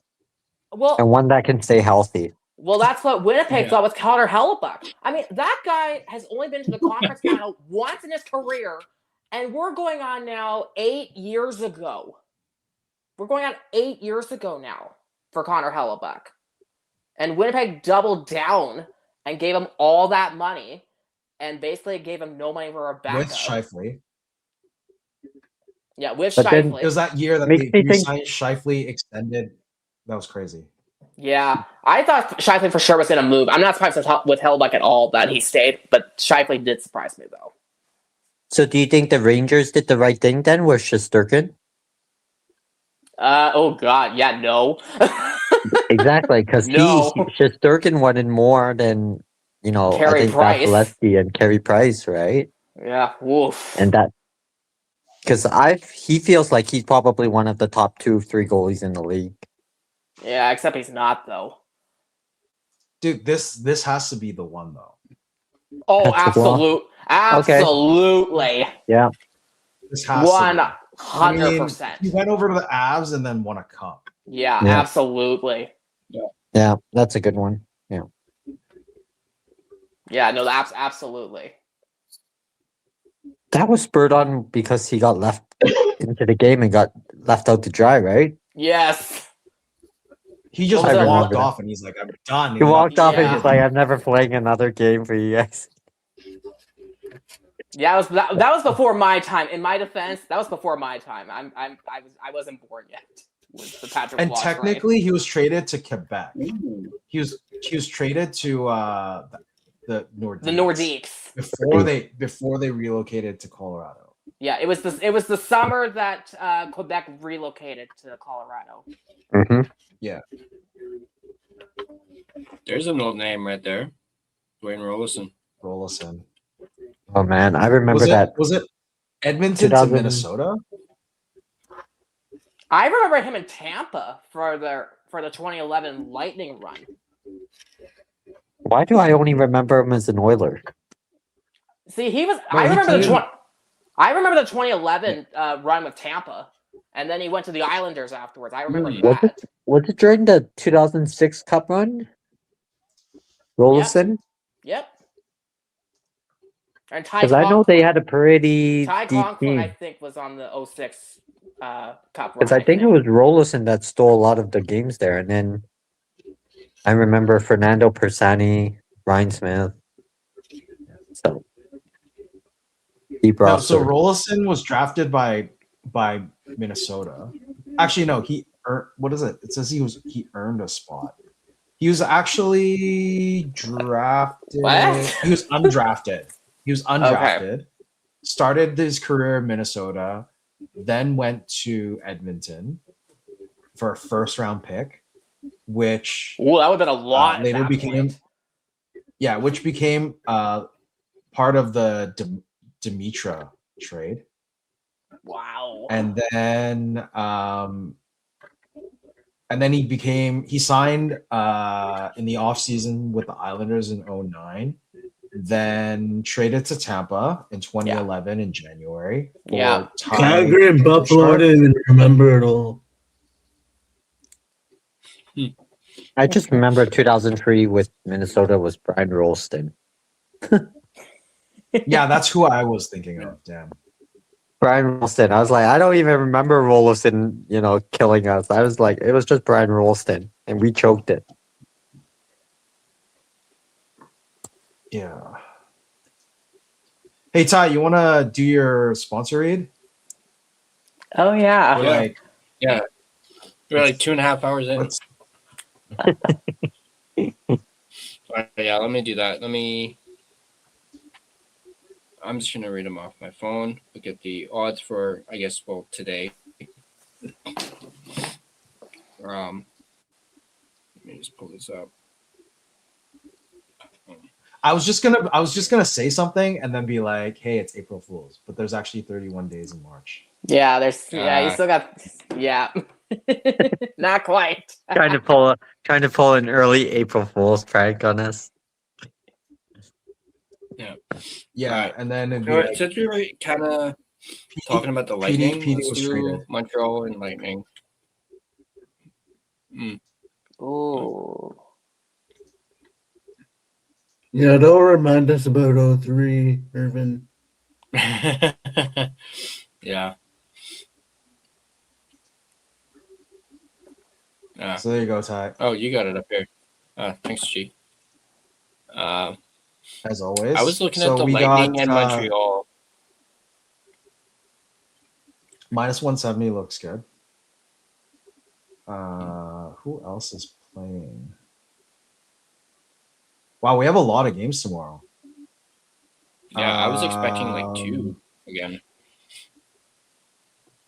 Oh, this is going to be a good game right here. Ottawa, the Mhm. Sens against the Panthers. Ooh. It's going to be an interesting one. Our Panthers going to play a spoiler. And then Canadiens Lightning. That looks good. Minus 170. I think $10 gets you 1588.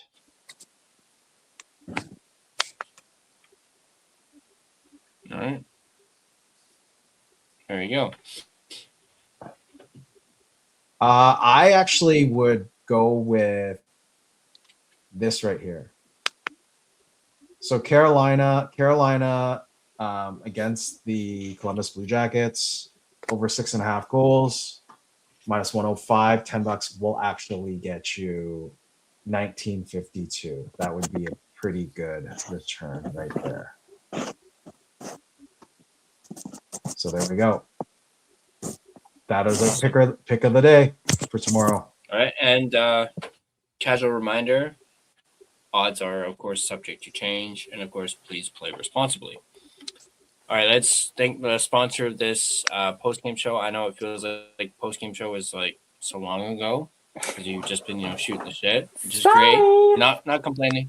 No, I'm not complaining at all. This has been great. Obviously, Jay, it's great to have you here, but of course, this is presented by DraftKings Sportsbook, an official sports betting partner of the NHL.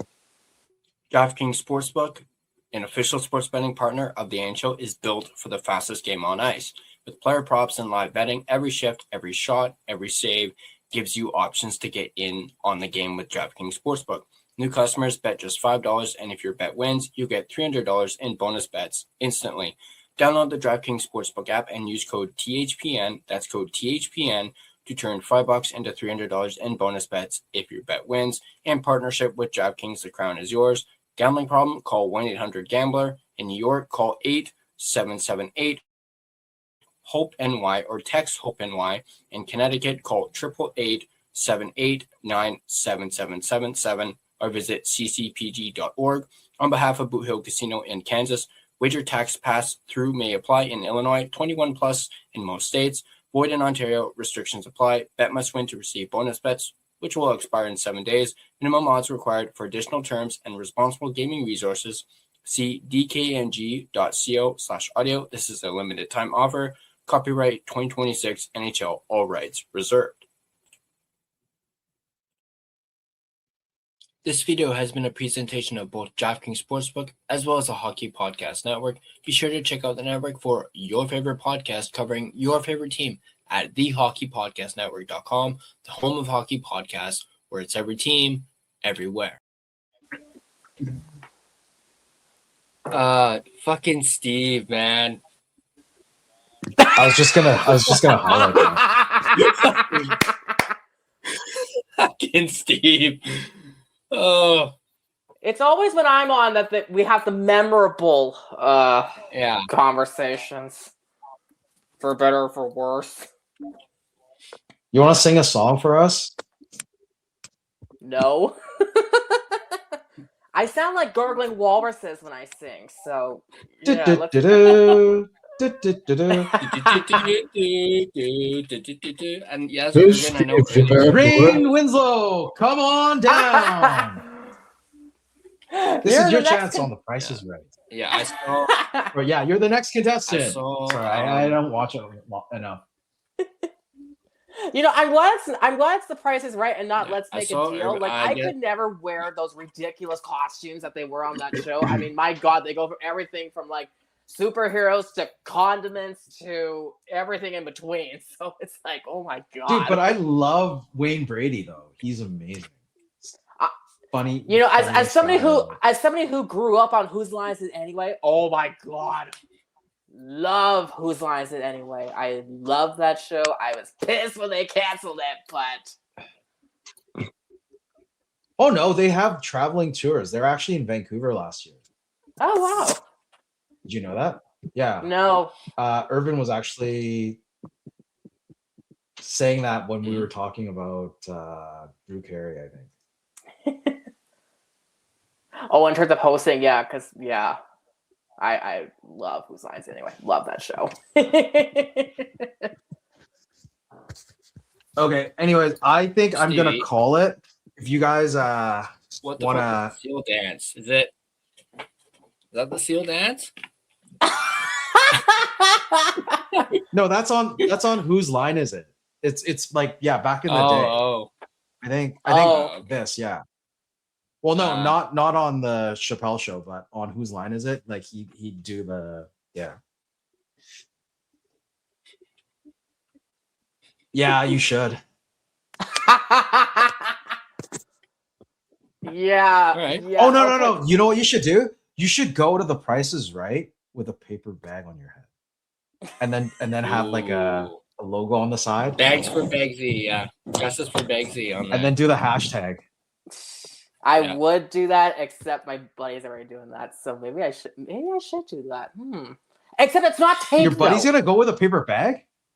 Well, it's not taped though. That's the only thing. It's not a tape show. But I mean, People have cameras. Yeah, that's true. Everyone's on social media. Yeah, except for me. That's true. Also, True. ironic. Okay. We'll get you. We'll get you on social soon. Oh, We'll definitely get you back on social soon. Once the traction comes from the I don't draft know. and all that.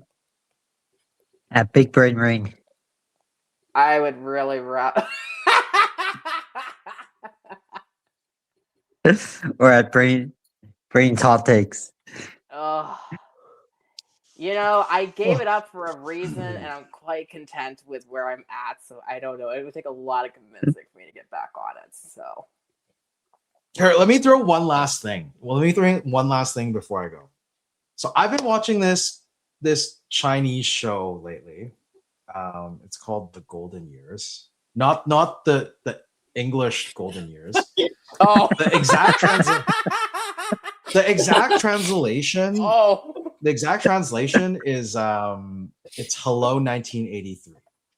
So it's about this person that time travels back all of a sudden, wakes up, in 1983. And so when they're back in 1983, obviously this is like 40 years ago. She wakes up and she's trying to grab her phone. She hears like a rooster, the rooster call in the morning, and she's going to reach for her phone at her pillow and it's gone. Do you think any of you here can survive without a phone? no, In this day and era? nope. No. I haven't had a Yeah. phone since 2007. Nope. Oh damn. That's amazing. Yeah, that's awesome, Jay. I could never do that. I think I went. Actually, if there's one person who could, it's my mother. My mother could definitely do it. My mother, I love her. God, I love her. She has enough issues working a television remote, let alone anything else. Like, that's enough stress for her. And the day she had to give up her flip phone, that was a sad day for her. Oh my God, that was a sad day. And I remember, so little stories. So I had to borrow it once for because I was writing provincial exams back in high school at the time, and it was during one of the teacher strikes. We couldn't be in the school unless we were writing, so we had to get our asses out of there as soon as we were finished. So I called. I said, "Okay, I'm finished. Can you pick me up or whatever?" So I get in the car, and I said to my mom, just so you know, I deleted all the pictures off your phone.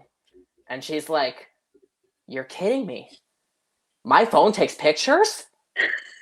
And I said, "Yeah, because every time you had a phone call coming in, you took a picture of yourself, because there were just 50 of you going."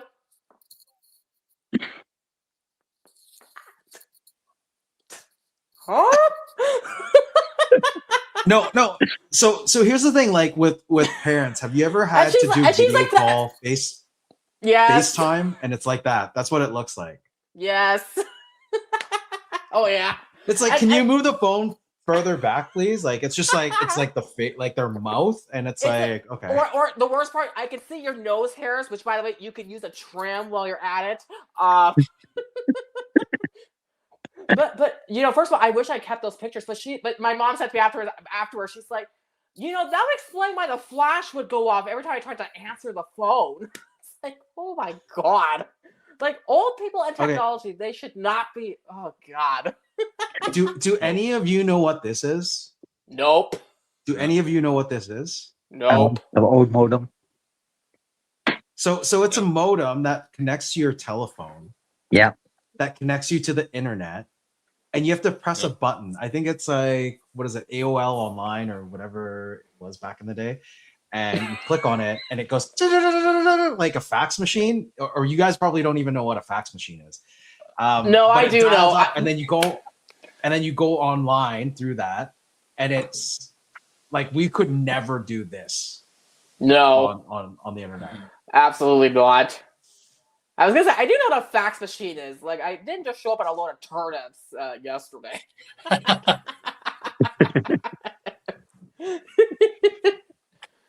But the reason why I bring up that show and also like not surviving with a phone, I think what Rain does is very admirable because I don't think a lot of people can live off the socials. Or I mean, Jay doesn't have a phone either, but like with us, like Tyler who does content creating, like with Irvin and I doing content creating, like it's very hard not to. But ironically, for your mental health, it's better that you don't rely on your phone as much. So what Rain is doing is actually the correct way, like just to limit yourself. You know, even Connor McDavid is telling you to put that phone away. I struggled with So, it you know. because I'm such a social media kind of guy. Like even when I was younger, I took a whole year break without Facebook, and I found that difficult to navigate.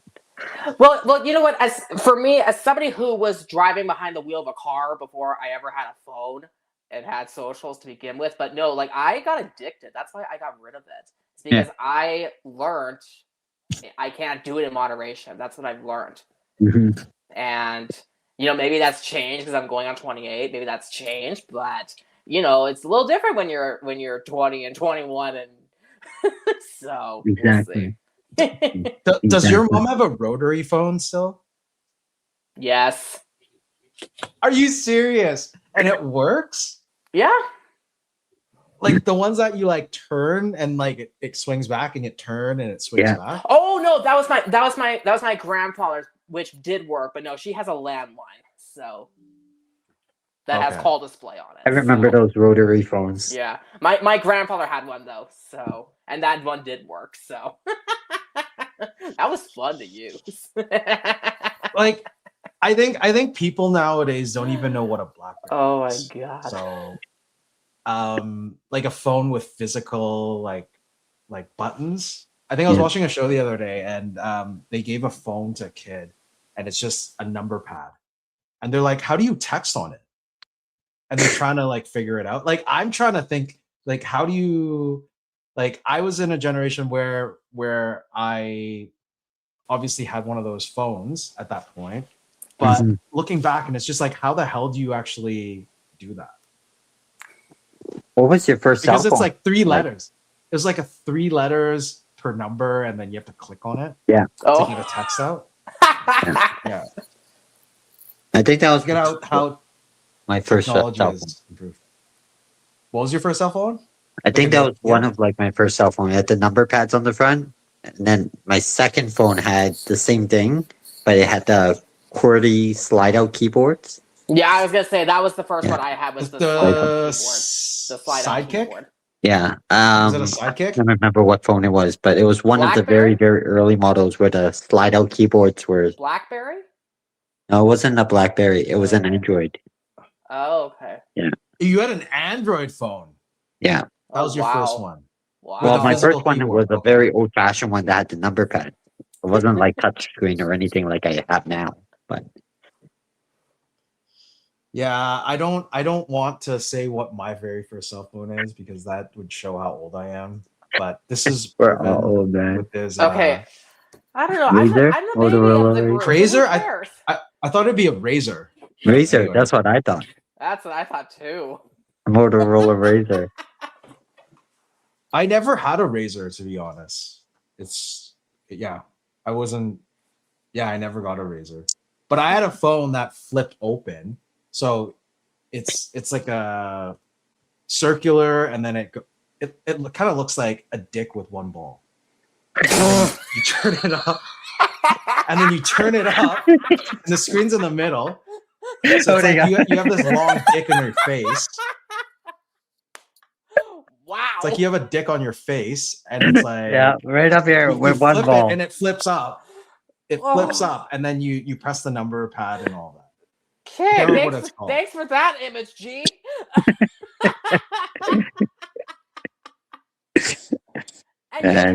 And you people call me unhinged when I appear.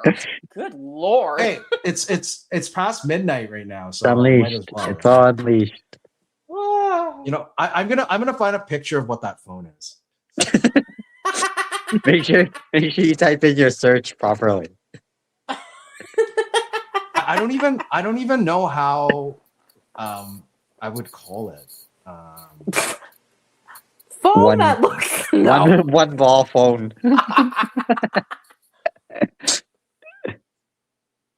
Let's see here. No, it's more of a. I think it's a swivel. Let's see here. Yes. Okay, I found it. Oh god, I can't wait to see what this looks like. No. Okay. Let's here. Let's see how phallic this looks. Are you guys ready? Yeah, let's see this thing.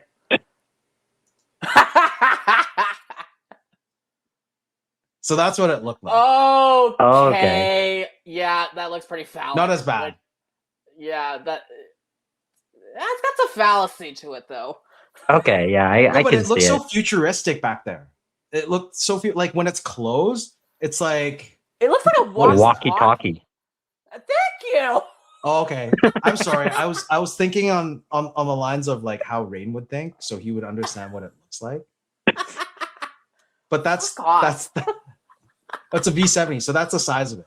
So if you put it down in your pocket, then it kind of does. It's like, is that your phone or is it? It looks like a car fob. Anyways. From that side, it looks like a car fob. A car fob. Oh no, it's bigger than that for sure.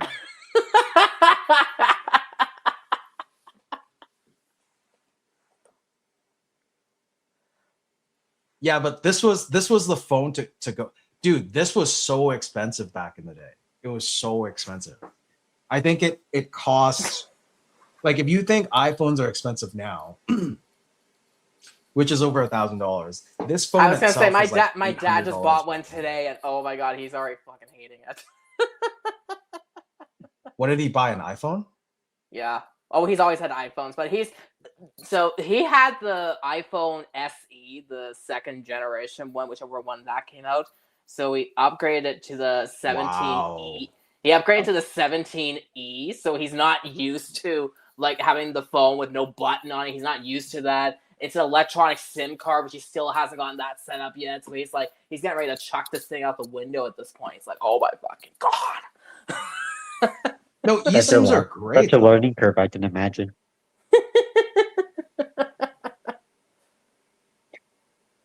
I mean, technology. It's very different nowadays. I was gonna say I'm a very old Gen Z that came from boomers, so.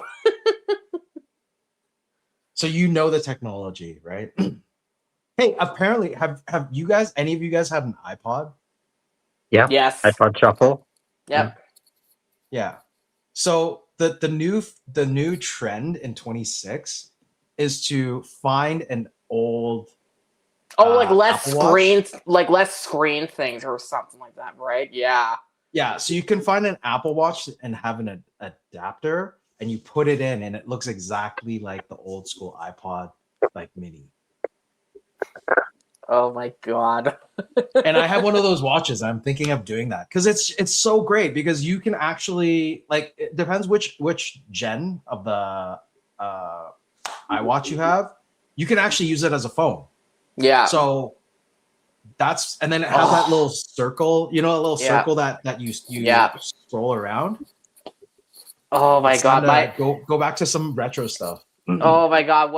My old boss got one of those watches for his birthday one year. His son got him, and he looked like a kid on Christmas when he found out he could get text messages on that thing. He was like, "Oh my god!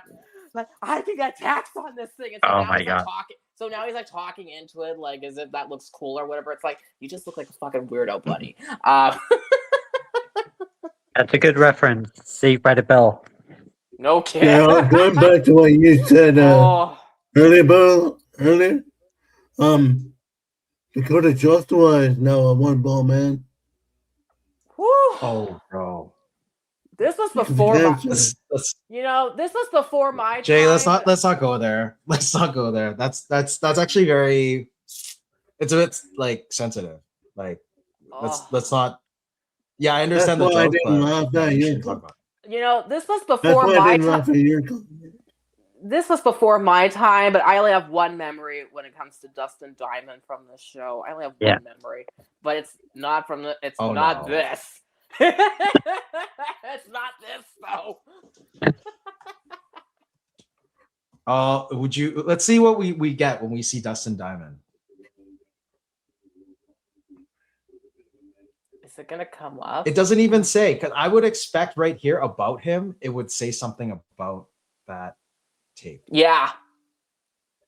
If any of you guys know what we're talking about. Mm-hmm. And he was infamous for that. So, oh my God, he died. I didn't realize that. What? He died at 44 from small cell lung cancer. Oh wow. Oh, here we go. Money issues Wow. that led him down a dark path, including theft, drugs, and eventually adult films. There we go. That's more like it. That's kind of like the whole mental health angle again, you know. Whew. Wow. The whole life of a celebrity and, you know, how things can really spiral out of control sometimes.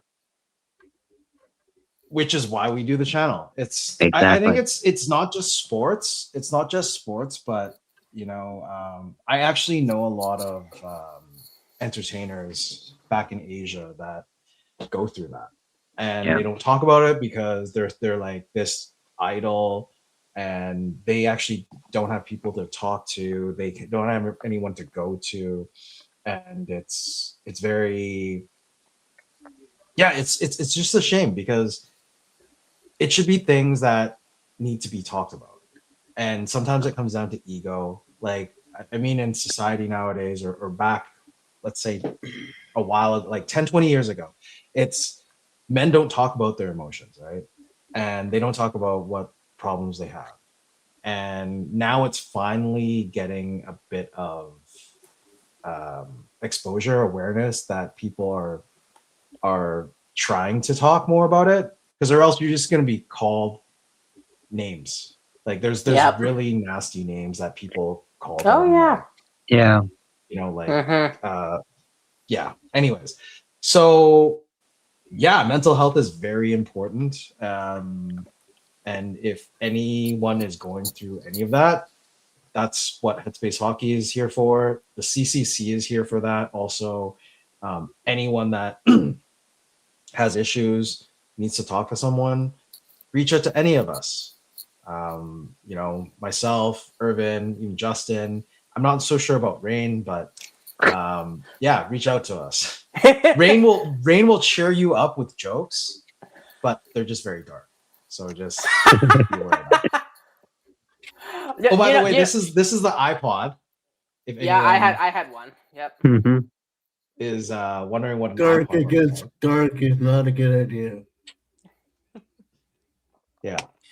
No, here let's put it this way. I will give you a great sense of humor. I will also tell you the truth, though. Yeah, we don't want you to push them off the ledge. Right? No. So. No, if there's one thing I'm not good at, and my mother will attest to this, I'm not good at sugarcoating. Never have been, I never will be. It's not my forte. Okay, I've already said this once that I'm gonna go. This is seriously the last one. I really gotta go. But if Rain, actually Justin too, Tyler, I don't think so much. But if let's throw it out there to this whole group. If any of you had that chance to see Francesco Aquilini in person, what would you say to them, or what would you say to him? What do you take responsibility for where the current state's at? Is that what you would ask him? Yep. Okay, Justin. Yeah, I would just definitely obviously not go as far as what I've been voicing, obviously online in person, but at the same Okay. time, I would still hold myself Really? accountable enough to be brave enough to ask him, No, Justin, I would go there for you. I would go there for you. Well, I mean, it's one thing to say it like online and in person, but at the same time, if he's there face to face with you, you have to drill him. You have to ask him the questions, I'd still do it. right? You still have to ask him like he has to play a role in he has to be held accountable Okay, to how what's he's the run- worst thing you could say to him? That he would that it's so close that he's gonna serve you, but can't. Yeah. Because you won't see him ever again. This is face to face. As a passionate Canucks fan, what is the worst thing that you think that you're able to say to him that won't get you into legal issues? This team would have been a lot better without you. Plain and simple. or even all I have to do is I wish Gallardi had won the court battle that day. You would have saved a lot of Canucks Nation, a lot of pain, a lot of misery. And, I hope you go home at the end of the night and kind of just realize how you have contributed to the downfall of this team that this market has loved so much. Clip that. Wow. Ray, do you want to change your answer? I'll go with that. What Justin said? Yeah, I'll go with that. Okay, Tyler, how far would you go? I mean, Tyler, how far Justin would kind you of go? stole my. Justin kind Yeah. of stole my answer. I would obviously not put it as delicately. I'd be like, Mhm. yeah, I wish. Okay, Gallardi, say it now. We're here unleashed at 12:45 in the morning. We're Right, here to hear it. We still I have would've been viewers like, here I that wish are you hadn't staying almost 3 hours. Yeah, I would have been like, I wish you hadn't have fucked over Gallardi. You know what? Yeah. So, and then I probably would have flipped him the bird. I would Okay. add to that. I would add to that. After Eugene Melnyk passed away and Alex Morello was forced to sell to the Arizona Coyotes. Congratulations on being the number one most hated owner in the NHL currently.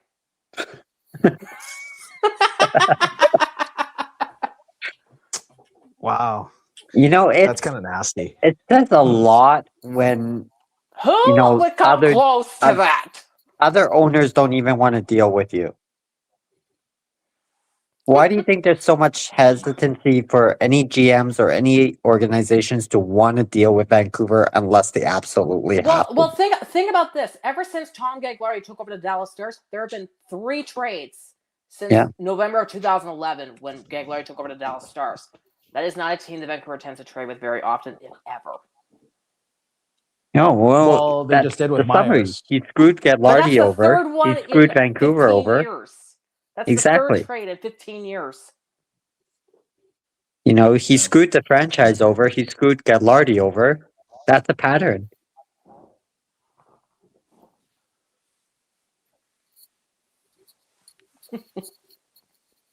And if Finish off. things that turned out differently, Okay. We haven't heard from Jay. What do you think? What would you say to Francesco Aquilini if you had that chance? The worst thing you could come up with, but not get yourself, served with legal actions. I don't know. I'm not that confrontational. But is there things that you would want to say to him or ask him? No. Okay, fair enough. Yeah, I wish Stevie Japan 4 was here because he would. I think that's what he would want to say. that's 2 words for But you. anyways, that's it for me tonight. Thank you again, Tyler, for having me on with all the technical difficulties. Stayed here until the 3-hour mark for you. Hopefully you get those watch hours up. I think it's gonna help out to reach that number that you want. Rain, it's been a pleasure. Justin, always great talking to you too. Cheers. And Jay, thank you for joining us today. Maybe the one and only time I'm actually gonna wear a Pedersen jersey. I was gonna make a Yeah. comment on that earlier. Like, holy shit, he's not a Pedersen champion. To be honest, Justin, it's not Justin mine. has a JT Miller. He has a JT Miller jersey, and he has a Quinn Hughes jersey and a PD Yeah. jersey. So I don't PD's the only actually. one This that's isn't still my playing PD right now. jersey. I borrowed it. I got mine for cheap. Yeah. Exactly. That's the smart shopping. Just wait till they get traded. They're like $100 each. Oh yeah. Yeah, I got mine for 11. Well, there's my jersey from now on. Oh man, you don't even want to know what's all the jerseys of players that have been traded in my closet. You and me both, Justin. Like who? I've got a Horvat. I've got a Hughes. I've got a Miller. I'm gonna obviously have to borrow PD eventually when he does get traded. I have what else? Edler. Give it 2 years. Yep, Edler, Ham Hughes, Kessler, Luongo. Oh my Okay. god. Anyways, I'm out. Thanks, guys. Have a great night. Keep Tyler occupied. I don't know how much longer he's going to run with this, but I think No, I think we're gonna a lot of wrap it great up. jokes here. We're gonna wrap it up soon, I think. Yeah. So thanks for everyone that stayed here, and I'll see you. There's a post game on Wednesday, right? Wednesday. Wednesday. Yeah. Colorado. Oh, After okay. the 9-1 So we'll loss. see you at the. Technically, the Nordiques, because they're gonna be wearing their Nordique jerseys. Yeah. I need to get myself one of those. But anyway, I got one. we'll see I you love it. on Wednesday. We'll see you on Wednesday for the post game, and also Headspace Hockey on Thursday at 10 p.m. Yep. Make sure to come by and join us. We'll most likely be joined by Trevor Beggs. If you have questions for him, like Rain, DM me on socials, DM Headspace Hockey on socials, and we'll try to get your questions to him. And in the meantime, we'll see you Wednesday. So Sounds good. Take care, Looking guys. forward Have a to it. good night. Have a good night, Brett. Thanks, buddy. Thanks, buddy.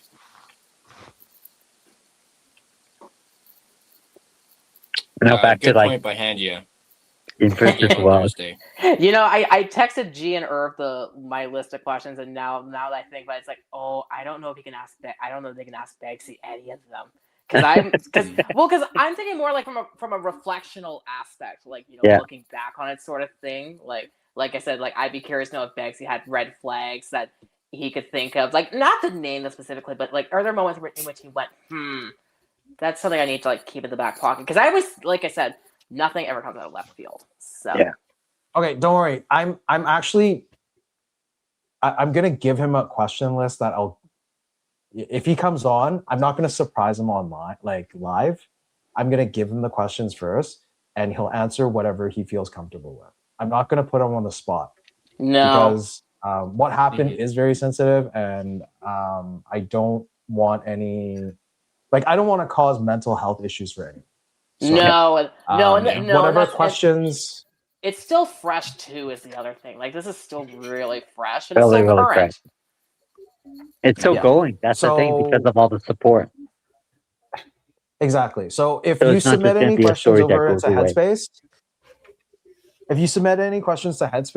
I will filter through them, and whatever is suitable, I will then send it to him to see if he wants to answer. If he says no to them, then we're not going to talk about it. So just a heads up on that.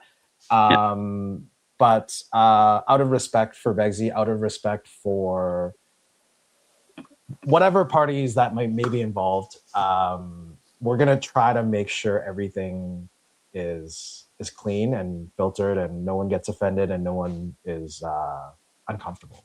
So Yeah. that's the last thing I'm going to say. But anyways, good night. Good night, bud. Yeah. No, I think that's a good approach. I think it's always good that, both Gerald and Irvin are going to do their part to make sure that they create a safe space for conversation, but also make sure that their guests is, respected and feel comfortable, talking about it. Because like you said, it's still such a fresh situation. It's still such a fresh story. And with all the noise that's been happening online in solidarity and support for him, I'm sure Begsy really appreciates the love and the support from everyone who's spoken up for him. But I'm sure it's still going to impact his, mental health and his family. And I'm pretty sure he's had conversations with his family about it as well, or, people close to him regarding what happened. And, we want to make sure that Begsy feels the love from all of us and the support, but it is a bit of a sensitive topic going forward because we only want the best for Trev for the rest of the season and whatever future aspiration he has. Right? We don't want to negatively impact his future goals or pursuits. And Well, we still want him for him to have a job. Like, exactly. I think we're kind of talking like as if he had gotten fired from his job in the first place, but No, that's and not the case. No, So, but the reason why we're gathering all the support is we're trying to hold the Canucks accountable for, the treatment of how they treated Trevor, right? And we firmly have convictions and beliefs that was not handled professionally from a organization. That was not handled well in a public eye image. And, we need to hold the team accountable to that, right? And make them answer for it. Because otherwise, if they can do it to a young reporter like Begsy, who's to say they can't do it again in the future to another individual, right? And we got to stop that trail of, allowing it and condoning it, that it's acceptable behavior. So, I hope Canuck Nation does with the Aquilinians what Boston should have done. Remember the whole Mitchell Miller situation when they signed into the ELC, and that story just kind of disappeared and just kind of went away. I hope that's not the same case this time around with this situation. I do hope that change actually does come. Exactly. We have such a powerful voice because of our passion for the team and the passion of this market. We're not dumb fans. We're not just going to follow the team based on the results on the ice, right? We love this team. We love the players. We love, everything that goes on to what being a Canuck fan is truly about. It goes far beyond the hockey, right? And so, we have a voice, and that's something that we want to amplify out there to be agents of change for the right. Well, I say as somebody who is like, because I don't call myself a Canuck fan. I'm a hockey fan. Yeah. And I just want accountability. That's all I want. That's all I want at the end of the day. But Yeah. And it doesn't matter if you're a Canuck fan. Doesn't matter if you're a fan of another team. It's about accountability and making positive change in the world. And holding, when injustices happen, you got to hold those injustices to account. You got to stick to your convictions. Exactly. I think that's always the biggest thing is if you say you're not going to buy tickets for next season, you better stick through with that. Exactly. So. Yeah, it's like with me the last game. I didn't watch the game in protest. I know it's not much, but I stayed every true little to bit it, helps. even though I was technically watching Russell's stream. But that doesn't count because I could not see the game. So every little bit helps, all in solidarity. Yeah. Right? So, but we'll going back go to all the traded players,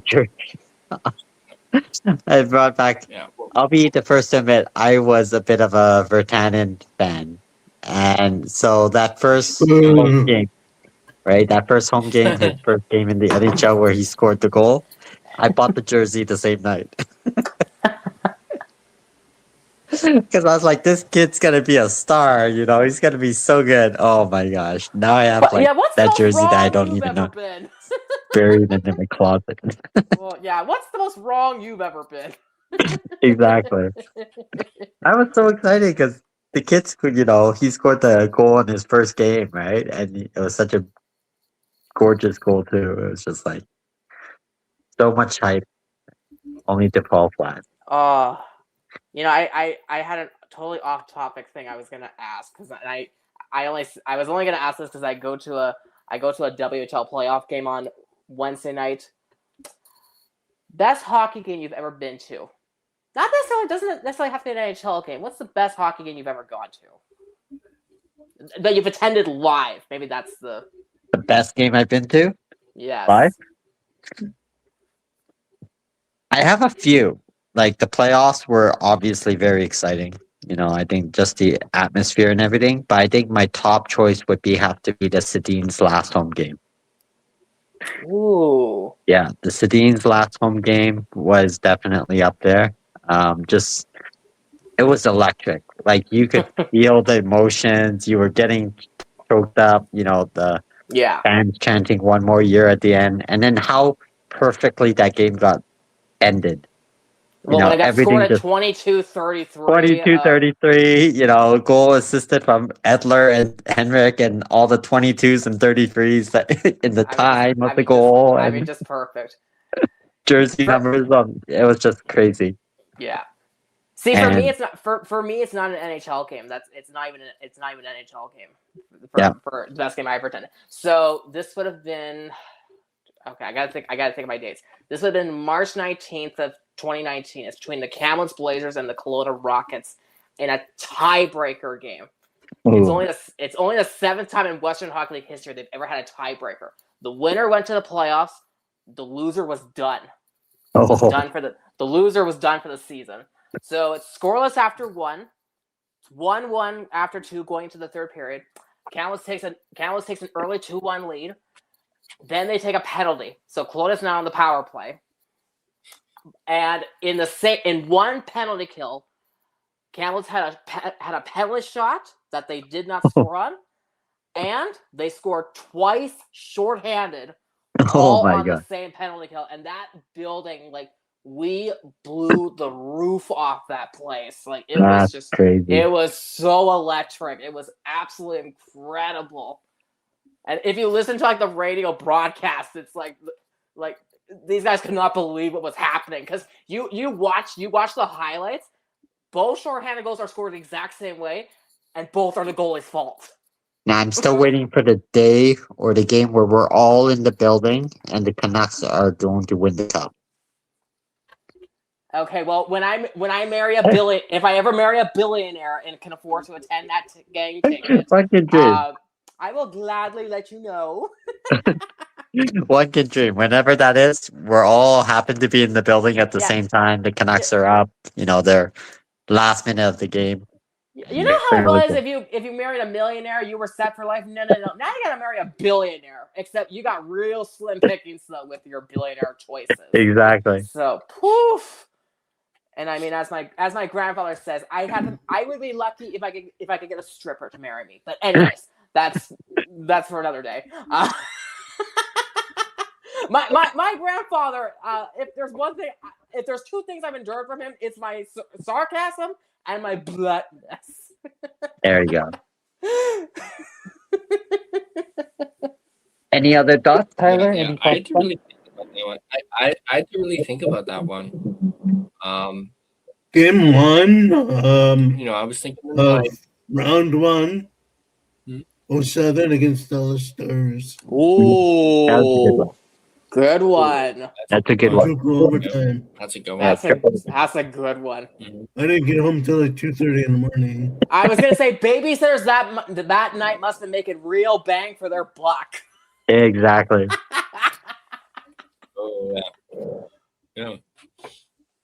Yeah, I was trying to think of mine because I was throwing some WHL games in my head because I've been to several of those, being a giant season ticket holder back in the day. Yeah. And those games are just always so fun, just the actual entertainment of it. Oh But then yeah. I thought of Luongo's Ring of Honor night. Being there for that. Ooh. So I'm probably gonna have to pick that one. That's a good one too. Big Luongo fan. Yeah. So yeah, that one's mine. I think that was like the biggest one I went to because I've not actually been able to go to a playoff game. So definitely. Yeah, I've never do gone that, either to a for sure. NHL playoff game. I've gone to Western Hockey League playoff games, but NHL ones, I'm too broke for that. So, and I mean, I live hours away from Vancouver, so I know I can't afford it. So, It's costly. Yeah. Oh, Jay's got a Milan Lucic bobblehead. Vancouver Giants Nice. bobblehead. ooh, oh Nice. god, that's a Broken throw. stick though.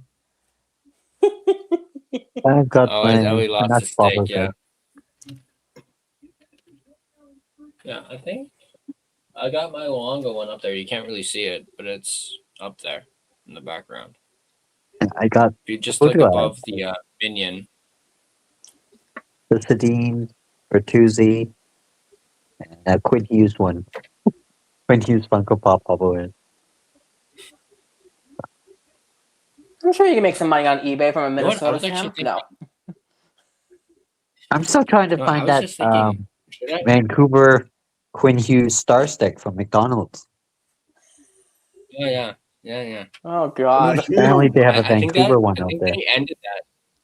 Did they I end think that? that ended now because I don't Oh man. ads. I don't see much ads about it because I was trying to find that sandwich. I wanted to try it. Yeah. There's But I one couldn't find for Vancouver and one for Minnesota. Yeah, the Minnesota one, right? There's the Quinn Hughes Minnesota one in the Minnesota jersey, but then apparently there's a one out there with a Vancouver jersey on it too. Yeah, they're both. So trying to track down that Vancouver one Mhm. because otherwise I got all 7. Yeah.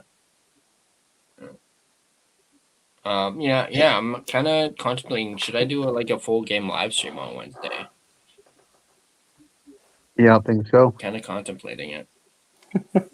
Well, I really want to do it on Thursday, but I got physio on Thursday, so probably wouldn't be able to do it on Thursday. You don't for have that to particular answer the game, but I was like, I want to question. do at least one more.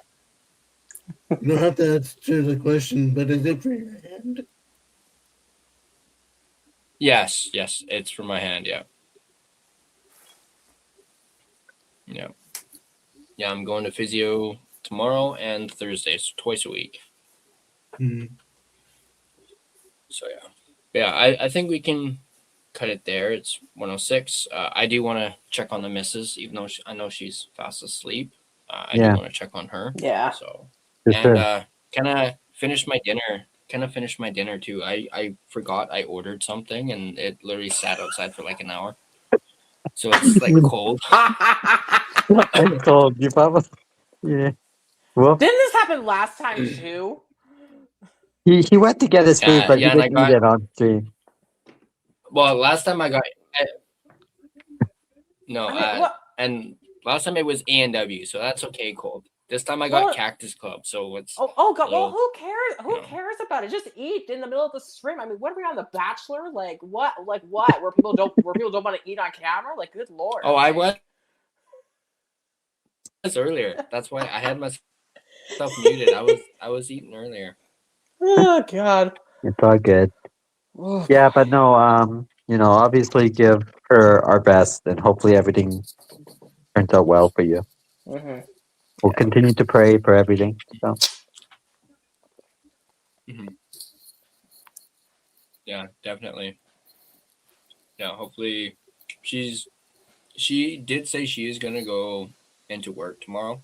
Well, I guess today actually.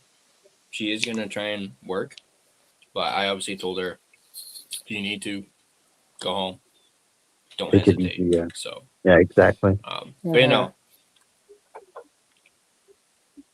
Cool. yeah, Well, but it's been fun, guys. she's very, very stubborn, and she's gonna completely hate that I said that. But so We all have a stubborn but side to us knows- sometimes. she We knows all it's true. have She that. Exactly. We all have that. We all have Oh, that. yeah. That's like saying you got. That's like saying Yeah. you got two eyeballs, That's a her nose, German. and mouth. Like, thank you for pointing out the blatantly obvious, Sherlock. What else you got? Exactly. Yeah, that's the German in her, though. That's the German in her. So, but thank you guys. This has been great. I mean, I wasn't expecting almost 3.5 hours again. But Those like watch G said hours. earlier, Those I watch could use all hours. the watch hours. Blame Irvin for getting me on. Watch hours. No, it's great. You know, the more interaction we have. I literally, like literally, I was about to send you the link, and Irvin beat me to it. So I was literally pulling up my email to email you the link. Well, no, I got it from G. So. Like you said. Oh, so yeah. But it's G or Irvin. They beat me to it. But... Irvin always has other people's backs. So, shout out to Irvin out there. The fact that he's still up, at this hour too. Oh yeah, definitely. Yeah.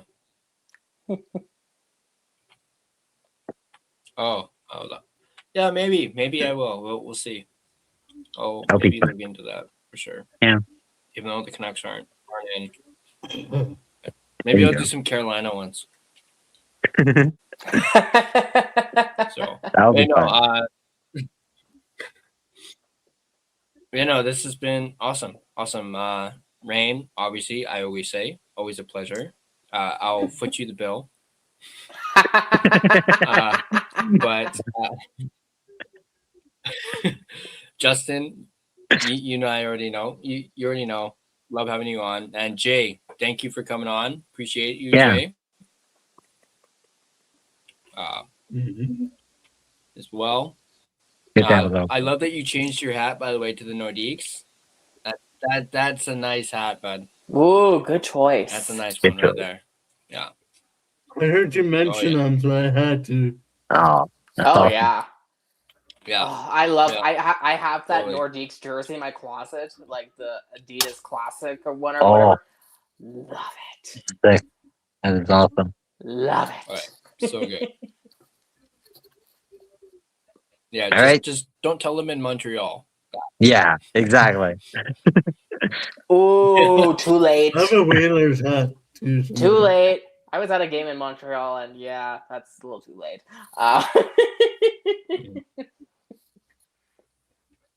Yeah.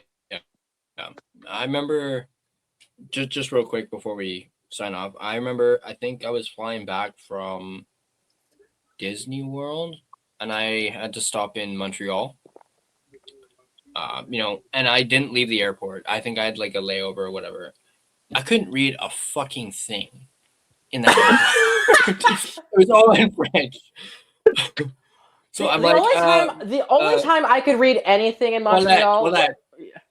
I was gonna say the only time I could read anything in Montreal was when they had halak on stop signs in Montreal, like during that run in 2010. That's awesome. It's like they had halak on stop signs in Quebec.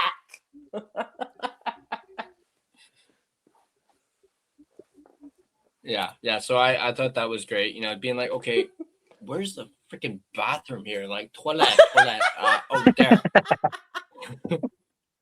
You know what though? Even somewhere I'm glad Seattle, I didn't order any food or anything. You know what? Even somewhere like Seattle, you ask somebody. First time I was there, I said to somebody, "Where's the washroom?" And this person looked at me like, "What is that?" And they're like, "What's a washroom?" They're like, "Well, we don't have that, but we do have these things called We do have these things called bathrooms. You know where the toilet is." It's like, what is there a fucking difference? Lost in translation. Le clapper. Yeah, there you go. Or le clapper. Le poo-poo. Universal. Les shit. Yeah. Les shit. You know. Oh, Pepe God. Le Pew. Pepe Le Pew. Pepe Le Pew. All right, guys. I'm gonna bounce. Yeah, I do the same. Guys are saying. Yeah, I think we're all gonna go. I took German in high school. Cheers, guys. Have a good night. Thanks for having me, Tyler. Take care, guys. Yes, thanks, guys. All right. Good night, guys. Bye. Yeah, I think we're all gonna go. So, yeah. Oh. All right. All right. I think we're all gonna go. I should get some sleep too. Once again, Jay, thank you for coming. Really appreciate you being on and staying for as long as you did. This has been awesome, buddy. Yep. No, so thanks once again, Jay. Hopefully we can have you on again soon. And Mhm. I guess I'll hopefully talk to you soon. See you in obviously Clay's streams and whatnot and other people's streams. And Russ. Yeah, Russell's as well. And yeah, justice for Begsy. We'll end it off on that. On a good note, right? You still got your drawing right there? Do you want to end it on that? Do the Crap. I don't know where I put it. yeah. I don't know where I put it. It's okay. Okay. Never mind. I have it. Floor. Oh, you got it? I dropped it. Didn't notice. There you go. There we go. We'll end it on that. Justice for Begsy. Let's go. It's a great picture of him. Oh, yeah. Full on with the beard, too. Oh, that's awesome, buddy. Yeah, justice for Begsy. We'll end it on that. Thanks, guys, for watching. And we'll catch you guys in the next post-game show.